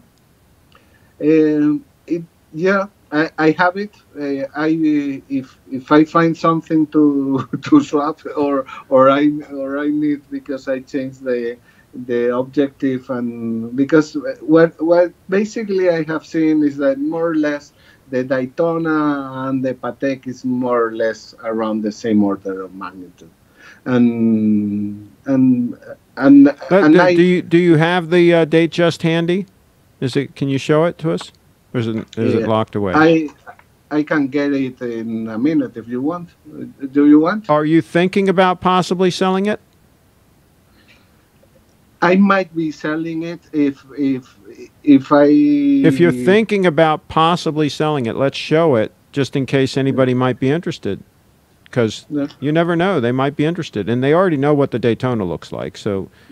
So Okay, give me 1 minute. okay, there you go, Okay. folks. This is live TV. He's going to go get the Datejust, and we're going to take a look at a Datejust that you guys might be able to get a deal on, folks. If you want a nice watch to wear, you can get a deal directly from the man, directly from Carlos.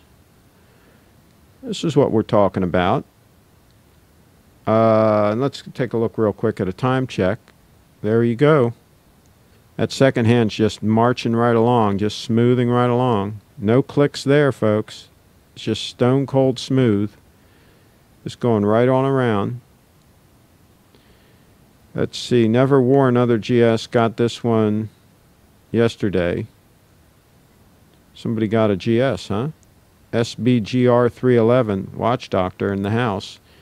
Can you send a photo? Can you email a photo to me? We can show it. We can show your watch if you can email a photo to me. I've been seeing the GS USA Limited Edition, which is amazing. Okay.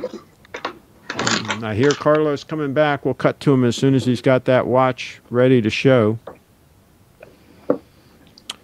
Okay. Ready. This is the Daytona that someone Oh, wait, asked hold before. on. There we go. Okay, look at that, folks. Okay.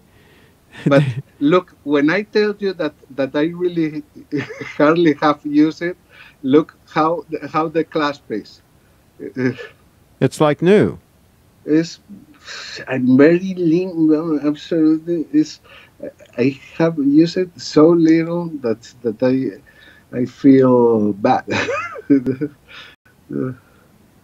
Yeah, I mean it's there you go, folks. You It's want like, you want a Daytona that's in pretty much in mint condition. You got all box and papers, everything. It's a full kit.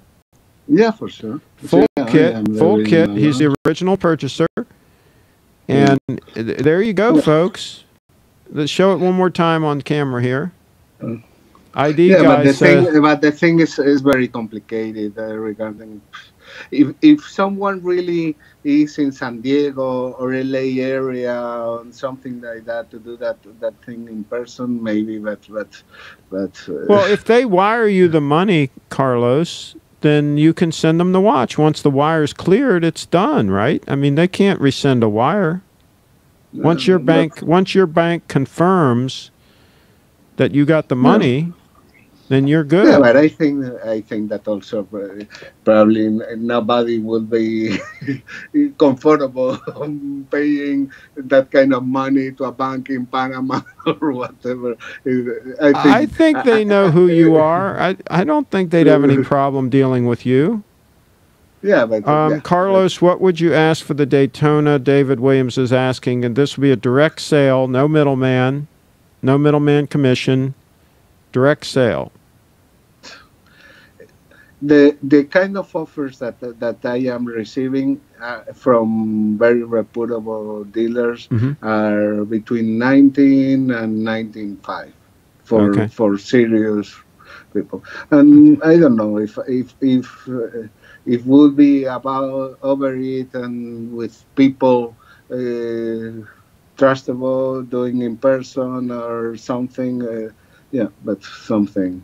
So yeah, it depends on how the deal goes down. It depends on how the deal goes down. Yeah, but probably my scenario, my current scenario, basically, and I am aware that I might be What leaving year is money the in the table. they're asking? What year is it? What year is the watch?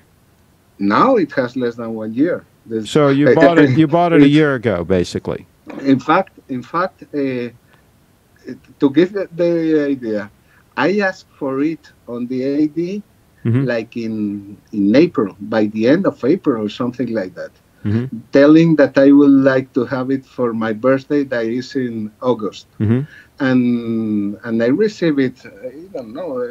I have closed the warranty, but the guarantee they gave me the watch like in by the end of June or something like that, and I really didn't want to wear it until my kids gave it to me. And folks in the chat, can you all check in the chat real quick on like Chrono24, a couple of the websites, and see what these things are going for? I think $20,000 is a good deal on that watch right now. I think that's I can see dealers. I think $20,000 direct sale from you to the end user, no middleman. I think everybody wins there. Check and see, folks. See what they're going for on Chrono24. Let me know. As I can see, also the asking price is not the same that the end operation. As I can see, they are selling, I think, in similar condition. I don't know if they are selling or not, but I can guess that a dealer like the one the ones that I am considering, if I will be a dealer like that, for sure that they are getting $3,000 or $4,000 from the operation, and makes a lot of sense, and it's well worth for them. I think it's something that makes sense for them. Yeah. Well, I'll tell you, folks, there's your chance to get a Daytona that's pretty much in new condition from the original owner, full box and papers. So don't complain that you can't get a Daytona, because there's one right there ready to go. And the other one that you asked is this. Here we go. Here we go. Also, now is that a red and black date wheel, the roulette wheel? Yeah. Okay. Yeah. That is gorgeous. That watch has loom. It has loom. Yeah. In fact, that was one of the factors to get it, because it's something that I really like. It's something nice in my opinion. I'm not sure if all the watches of these references had the roulette, but it's something that I think that is nice, and it's when the day. And David is saying that the asking price is around $25,000 for your Daytona. Just so you know, that's what people are asking. So $20,000, folks, that'd be a good deal. Yes. What I've seen is around that price. I think that for what they call new, and I can tell you that, for example, when David SW, that, by the way, I can say that he's great. The experience with him is great. For sure, it's not the same as going to the ED. He goes to the point. Don't expect to have champagne, and he goes to the point and to close the deals and the thing. But he's excellent. And you can trust it. In my case, I trust it to that point of sending him the money, international fund transfer for this before. Yeah, well, I mean, if you know who you're dealing with and you know they're a good guy, I mean, you're a good guy. Everything's good here. What's the price on the date? Just they're asking. No, I don't have an idea. In fact, I am not sure that I will. The problem that I have in front now is that a 41 mil? No, this is 36. Oh, 36. Okay, that's nice. Yeah, but look, I am going to show you the 36 in my wrist. That my wrist is quite is not small. Let's say. Now, what year? What year is this watch? When did you get this one? This is 1 year now. I purchased it like by the 1 year? early March, by the end of February Mm-hmm. last year. That's a beauty. I think that I really, when people say regarding the sizes, I think that, and I thought Oh, at the that time, 36 and mil is fine. I mean, these people that say 36 mil day chest is too small, it's ridiculous. That watch was always a watch for a gentleman. I mean, it's a perfect all around dress / sport watch. You can wear that in any occasion. You get the bigger one. Isn't it a 41 mil? The bigger one. the I think it's too big for all around yeah, use. I think it's bigger than the date 8, right? Isn't it 41 and the yeah, date 8 is 40? yeah, yeah. But if you see for sure there is difference. Well, let's put it together. And this day, just the thing is, really is the most comfortable watch of this kind that I have. But the reality is that I am not going to worry having the day date. What I am You've going got to too many do. watches. You need to Yeah. consolidate. You need to consolidate down. I think you should sell the Datejust 36 and the Daytona. And I will sell if I find something to substitute it. That's well, honestly. that's my point. If you sell the Daytona and the Datejust 36 and buy a Calatrava, Yeah, but to buy the Calatrava, I only need to sell the Daytona. yeah, That's but the thing. you can put some money. You In big, buy a Bitcoin. yeah. Buy a Bitcoin. Hey And guys, by the way, guys, if you keep waiting, okay, if you keep waiting, you're not going to be able to afford to buy a Bitcoin. I can tell you right now, 'cause it's going to the moon, folks. Not yeah. financial advice, but Bitcoin is on its way up, folks. Might have one more pullback. You might have one more chance on a pullback, but it's getting ready to pump. Pump time. and and to give you an idea, while the business on the Daytona, while I am going to leave some money on the table, uh, with if I sell this also, another thing is that I have to accept a big hit with this, honestly, and I'm really not sure. Not sure. Wait now. What did you say now? The thing is that while the operation with the Daytona will be, yes, probably I will leave money in the table, but the end figure will be good for me at Hmm. least, considering the purchase price. But this one, the prices that I am getting for this one are much lower, much lower than the price that I paid for Oh, it. really? You think Yeah, so? I think it should only lose maybe $500. no. You think it The loses more I than can that? I can tell you that the offers that different dealers are Yeah, but that's a giving for wholesale. this. But that's a wholesale offer, Carlos. Yeah, yeah. That is the that is the thing. Probably the thing is that they Did you want get a to. discount on that when you bought it new, or did you pay full Yes, list? yes. I had. I really bargained. Okay.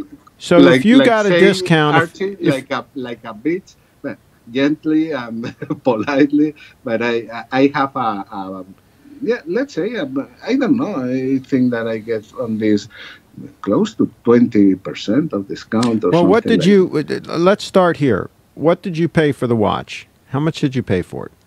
I have to look it because in fact I have put it in the in the accountancy as a business I purchase. understand. I understand. But here's the thing. Here's the Yeah, thing. If you got if you got around a good discount on it, if you got a yeah. good discount because you said you got 20% off, I don't think you're going to lose more than like $500 at the most. I think You should be able to get out of that watch okay.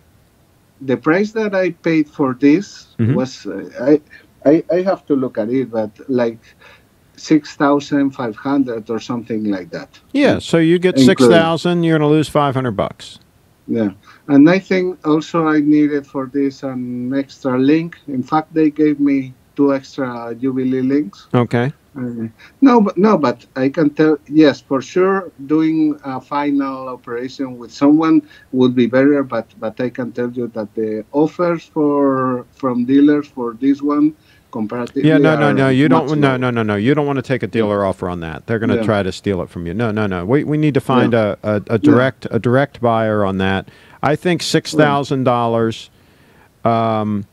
Can somebody in the chat check and see what the retail is on that watch right now? Go to like an AD's website and check, because that'd be interesting information to know what the full list is on it. But if he paid $6,500 with a discount, and somebody can buy it from him for $6,000, because remember they're also saving; they're not having to pay the taxes. Also, if they buy it from you, right? There's no Yeah. taxes, No, so that's a benefit. that is a good thing in Panama. In Panama, we have very Yeah, few taxes. yeah. So that Um, the Americans, you have problems here because the problem of the Carlos must have a Americans. big wrist. Somebody asked about your wrist size. You must have a big wrist because you're buying extra links. He had to buy an extra link for the date 8, so he Seven probably, and a half. yeah, at least 7.5. It might even be a little bigger than that.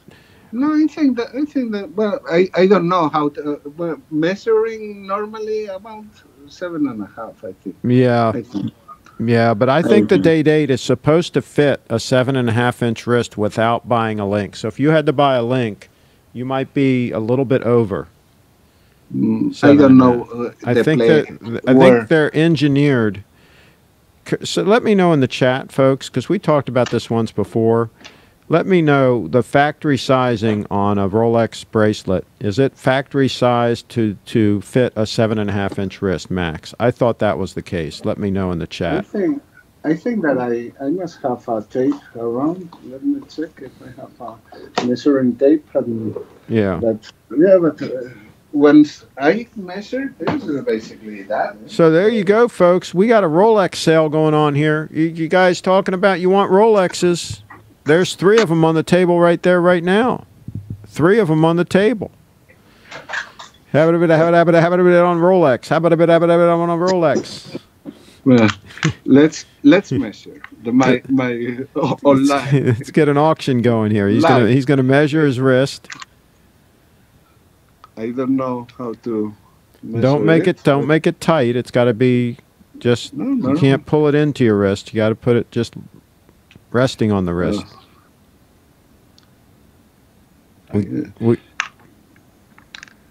We can't really see. It's not really in the shot right now. Yeah. He's got that thing banging around against the wall. I love this guy. He doesn't. Let's say, I can see. I can't 7.5. Does it? Huh? 7.5. I think.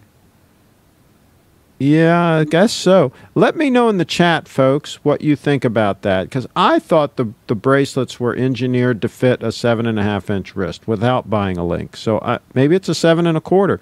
But see, I have a 7.25-inch wrist, and I always had an extra link for my date 8 that I wasn't using. So I don't get it. And I needed also one extra link for the Datejust, the same. Yeah, that's what you said. Yeah, and somebody said you should get 5,000 to 6,000 for the Datejust. I think the Datejust is worth $6,000 because it's a one owner watch, all box and papers. It's basically hasn't even been used hardly. David, can you check and see what the retail is on that watch at the AD? Because that would be useful information. We can calculate from there. But the thing that regarding the size of because what I understand is that before the date bracelets were to be a bit larger, and I think that the reason is in the date 40 now the end link is very close to the case, and I think that may be the reason. That now, and also maybe they've gotten cheap. They've made them smaller, so you have to buy extra links. Maybe. Not sure. I always thought 36 mil would look too small on a 7.5-inch wrist. Peter, I think it looks fine. I think it looks fine on his wrist. I think that is fine. Yeah. For my opinion, my personal opinion. David Williams says 6 to 7K. David, we need an actual retail price. If somebody can go to an actual AD's website and look and see what the actual retail price is on it, that'd be helpful for this particular model. I think that is a good size, in my opinion. Yeah, no, it looks fine. Absolutely, it looks fine. This whole thing with everybody wanting huge watches is ridiculous. I mean, a man's watch, 36 mil watch like that, it looks fine. Sure, the 40 mil looks great too, but this looks fine. This, for an all-arounder, this would even be a better option. If you were going to have one watch, Carlos, this would be your best option right here. If I would have to have one watch, it would be this one that I told you would be this. Oh my gosh, you've got the Explorer too. Oh, jeez. Carlos, you have way too many watches. This is an intervention. This is an intervention here. Intervention time. Yeah. Jeez. And in fact, considering that I think that this I am in no way I will be selling this the Brigade. Yeah. But considering things, I think that maybe I will do something with the Explorer too.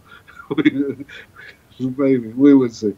Yeah. Well, we talked about before. I've forgotten that you have the Explorer, but the Explorer is a good rotation with the 40 mil date 8, because the Explorer can be like your heavy duty sport watch, and then the date 8. Yeah, but I have this that I like more. Yeah, but it's not really a heavy duty sport watch. It's not as legible as the Explorer. It's not as legible. It looks good, but it's not. I don't think it's as heavy-duty a sport watch as the Explorer. Yeah, that's true. So to have the Explorer in the date 8 as a heavy-duty rotation...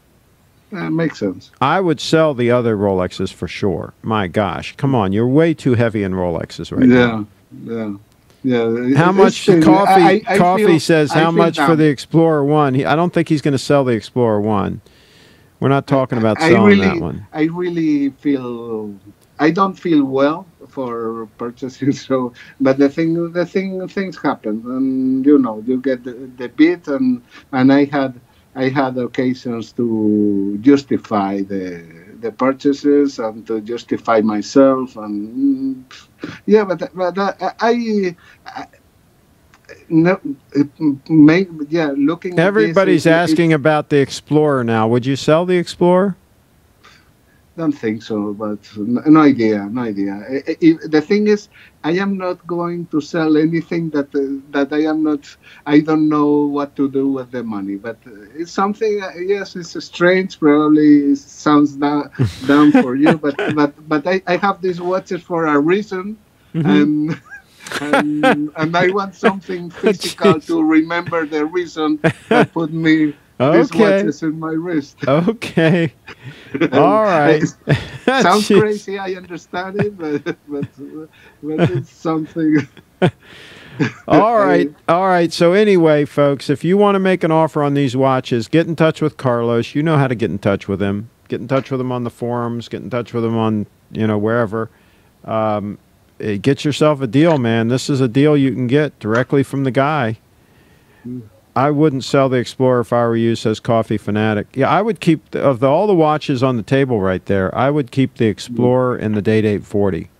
Yeah. I would put the others up for sale. Yeah. For sure. Maybe. No idea. If I find something better, I don't know. No idea. It's something I really don't feel. And Blue Shirt Buddha says flies under. Blue Shirt Buddha says flies under the radar, can be used for dress or sports or every day. He's talking about the Explorer, but hey, that Datejust 36 is just as much an everyday watch. It's got lume. I mean, it's very readable. It's a great size for wearing as dress watch. Nice and thin, nice and not too big. It's got the Jubilee bracelet, which is super comfortable for dress purposes. I would make an argument that 36 mil Jubilee bracelet Datejust would be a better move for an all-arounder, for a straight-up all-arounder. Craig, on Chrono 24, Datejust prices are all over the map. 5 to 6K for complete kit, reasonable. Appears reasonable. What email send you the photo of the watch? My email's my name, CraigShipp@gmail.com. CraigShipp@gmail.com. How much for the Daytona? $20,000, Ernie. Get you the Daytona. $20,000. That's what we talked about. Date 840, I would possibly buy. He's not selling the Date 840. Not sure yeah, but 20. Yeah, but really, it will have to be something without any mess, doing in person or something. $20,000 with no fuss, no muss. It's got to be a clean deal. Can they wire the 20.5? Consider. Can they wire the money to you? But it's a mess sending to Panama and all really? that if someone is interested, tell me. And we understand how the thing works. Okay. All right. Anyway, figure it out, folks. You can figure it out. And somebody's saying, doubtful whether to go for a Snowflake or an Explorer. Peter's saying. That's a hard decision. That is a hard decision. The advantage of the Snowflake is I think it's going to be less money, A. It's going to be a lot more accurate. It's a lot more unusual. It's a more special watch. But yeah, I mean, that's a tough one. Let's see here. Explorer versus Snowflake all day. Okay, I wear my Explorer every day during the week. Blue Shirt Buddha says, should I trade my day-date yellow gold for a 44mm Panerai? This guy keeps trolling these Panerai questions. He probably has no money. He probably doesn't have 2 pennies to rub together, and he's talking about buying all these watches. Oh, well. Coffee Fanatic, 20,000 yen. Thanks, send it. Explorer all the way. Carlos, I offer 4.5 million pesos. Not sure what that is. Coffee Fanatic, 20K Bolivars. Yeah. Send it to your email. Okay, all right. He sent me a photo. Let me pull this up to look at. Give me a second here. I'm going to pull up this photo. Live television, folks. That's what we got going on here. Live television. Grand Seiko coming in the picture. Oh my gosh, look at this. Look at this. Let me click on this puppy. Oh boy. Woo, folks. Gorgeous. Can you say gorgeous? That's that limited edition. That dial. You can't see it, right, Carlos? You can't see what I'm showing, right? No, I can only see you, I think. Yeah, I know you can't see it. But I'm showing the Grand Seiko with the brown dial. No, I have you in an iPad. I think that you are not sharing your screen or something. Yeah, no, I got it on. What you're seeing is something different. You're not seeing the broadcast. You're seeing the Skype. No, I just turned on an iPad. Okay, now I can see the broadcast now. The Grand Seiko, right? Yeah. Yeah, that's the one that he got. No. That is gorgeous. I mean, there's just something about the Grand Seiko dials, and there's some of them are pretty freaking stunning, if you ask me. I can say gorgeous, but I can't see anything gorgeous. I think it looks gorgeous. Somebody says the dial of the Grand Seiko is amazing. Watch Doctor says in the house. Watch Doctor in the house. So yeah, that's a 10 out of 10. That's a good looking watch. I have no issues with that watch. All right. Well, I think we're going to wrap up. I'm getting hungry. Oh, look at all those watches he's got. Jeez, look at the watches on Carlos's desk. Oh, my goodness, folks. So I don't feel well for that, to be honest. I know that probably the people like the thing, but the only thing that I can say is that for each each watch correspond to a thing that is has been important for me, for a specific Yeah, thing yeah. that No, has I been hear you. They're important. milestone. Yeah, Yeah. but not sure. but And see, no, you're still a young man, and so you know, you care more about those things. And once you get over the hill like me, you don't, you know, those little keepsakes and all, you're like, okay, the heck with it. I mean, it's, you know, it's a different mindset once you get a little bit further down the road there. But I hear you, I really do. But and it's a very tough decision because you've made some great choices, except for the chronograph of the Daytona. I would just sell that, no doubt, immediately. That would be on the block. But the others are much harder decisions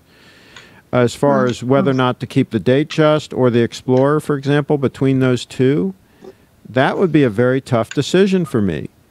Because no, for me, the decision is clear. If I have the date, yeah. the date just doesn't make sense for my point of view. Well, but think about it though. If you don't want to wear the day date because it's so expensive, and you want to wear something that you know has loom on it, right? That the date just has loom. Yeah, It can be used as a very sporty watch. It can be used as a dressy watch. It's very versatile. but in that use case, I will pick one of these. And see, here's the other thing, Carlos. I am very partial to the Jubilee bracelet. I think the Jubilee bracelet is gorgeous. I think it's very comfortable on wrist. I think it's gorgeous. That's why I'm saying it's not an easy decision. It's not a slam dunk. I also like the fluted bezel on the Datejust 36. Yeah, but I understand, and everybody is different. But in my case, the decision is clear. If I will want to wear something that is not flashy, and sometimes yes, this is not gold or only is gold the fluted, but maybe sometimes this with the Jubilee is more flashy than the day date. It looks nice, yeah. I think it's not that flashy. I think it just looks like a really quality, good watch. Yeah, but I hear what you're saying. All right, our wag says says we got to wrap this puppy up. Okay, so he's going off to the symphony to watch the symphony. Peter says day date. Yeah, day date. Jeff says 36 millimeter Datejust. Blue Ship Buddha says Explorer.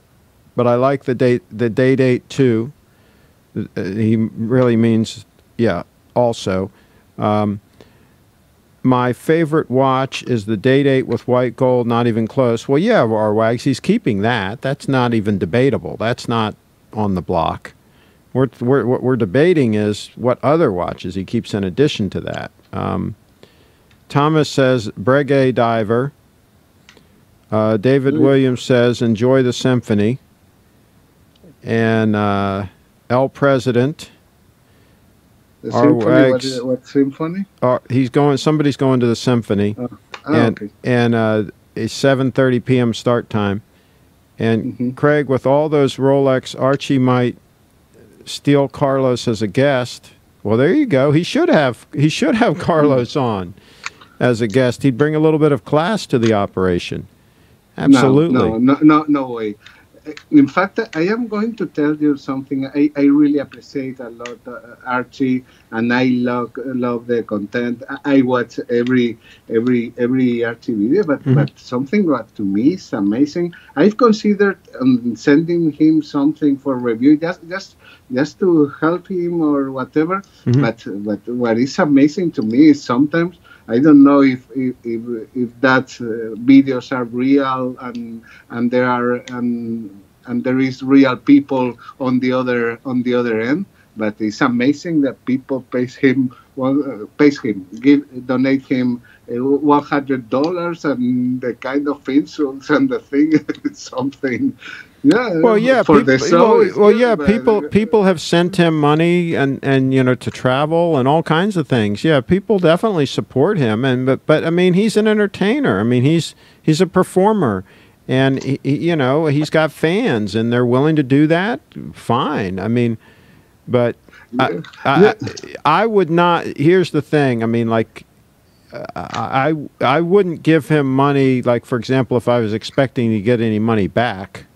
You know, if you No, give no, him, it's a one-way thing. If you give him money, it's not coming back. So, in other words, if you sent him a watch, if you said, "Hey, Archie, I'm going to send you no, a no. watch. I want you to review this watch, and then I want you to help me sell it," right, or something like that, right? He would probably sell the watch, and you'd never see a penny. I mean, that's just my guess. Okay, so I would No, not to me, looks. recommend. I think that for me, he seems a great person for sure. As he says, he's acting sometimes. But imagine, I can imagine that I tell you this thing that that that strange illness that I have regarding the watches and my ideas of selling and Hmm. not getting others or whatever. I send him $100 and he can end insulting me or whatever. Well, Something here's the thing. in one of those explosions. Yeah, yeah, yeah. Yeah. It's funny. He's entertaining. I mean, I sent him money. He did a review of my. At the time, I had the Date 8 and the diver, that diver, Grand Seiko diver, and he did a review, and I put it. It's on my page, on the Grand Seiko page that I have, and he's a funny guy, and he's an entertainer and all that. But I'm just saying that from what I've heard, I wouldn't trust him with a lot of money. You know, I just wouldn't go there. Okay, and I'm just saying that. I'm just putting that out there for the viewers. Be very careful with who you trust with your money. That's all I'm saying. So we are going to wrap it up, but I thank you for coming on. This was fantastic, and folks, I think, enjoyed it. And Coffee Fanatic says, I'm getting skinnier. I better go eat. You're right. I got to go eat. I'm hungry. So we're going to do that. Thanks again for coming on, Carlos. Any last words? No, just thank you to you, and I I really appreciate what you do, and that is the reason that I had to. Yeah, I don't know how it happened that I ended with this shows, but I am very happy to collaborate in what I want in your channel. It's great, the content, also the idea that you have of having a troll-free zone, and the effort that you put on it, and it's I see as a way to be at your disposition. Is if for your content I can help on something, fine. Well, very That's good. Well, I really appreciate it. And give some thought to which of those watches, if you do decide you actually want to liquidate a couple of those watches, we'll do a special show just talking about that and see if we can get them sold. In fact, I think, Craig, that for sure a lot of people on the show has a lot of interesting things to say, and I think that it would be nice to have that kind of activities with other people that have things to say related to the channel Oh yeah, we're going to objectives. I have. think that it will be great. We are going to have more guests, absolutely, and we're working on that. And anybody that wants to be a guest, send an email to me, CraigShipp@gmail.com, and we'll make arrangements. And yeah, well, absolutely, I want to have more guests. We got a lot of subscribers and viewers that have some good things to say, and we're still working on Steve. We're doing a show, I think, Monday at 5 with Steve, and we're going to get him set up so that he can do shows direct from his place that don't even have to be broadcast from here. They come direct from him. So, yeah, we got some plans in the work, so stay tuned. All right, well, thanks again, Okay. and thank you for all the You. kind words.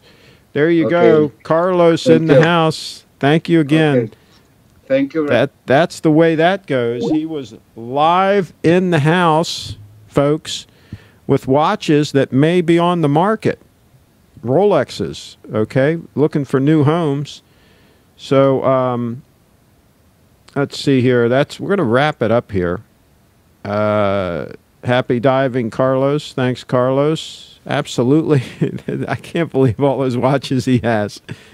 He has some fantastic watches, can I tell you?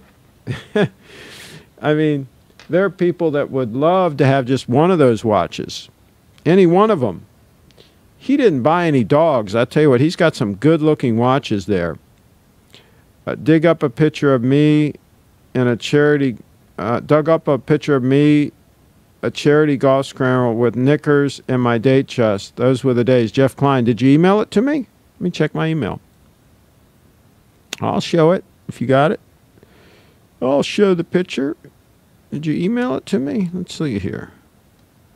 Oh, not yet. I don't see it. Yeah, we'll show it on another show. We'll show pictures. Absolutely, we'll show pictures. All right, folks. What do you think? It's a good one. It was a good one. A good show. A jolly good show. I got a voicemail here I got to deal with. Let's get back into the Video Pro. I guess I can stop it. I guess I can stop the broadcast right there. It looks like we're ready to stop the broadcast. Let's hold a live Rolex auction. Mr. Roberts in the house.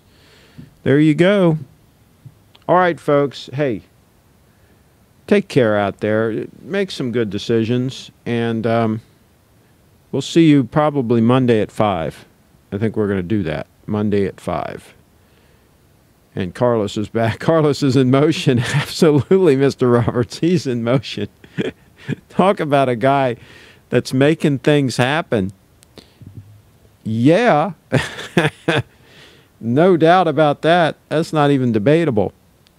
And making things happen here in the troll-free zone. I love it. Thanks again, everybody, for watching. Click subscribe and click that little bell. Click the little bell. We will see you all next time. Let's see if this actually works. Complete event.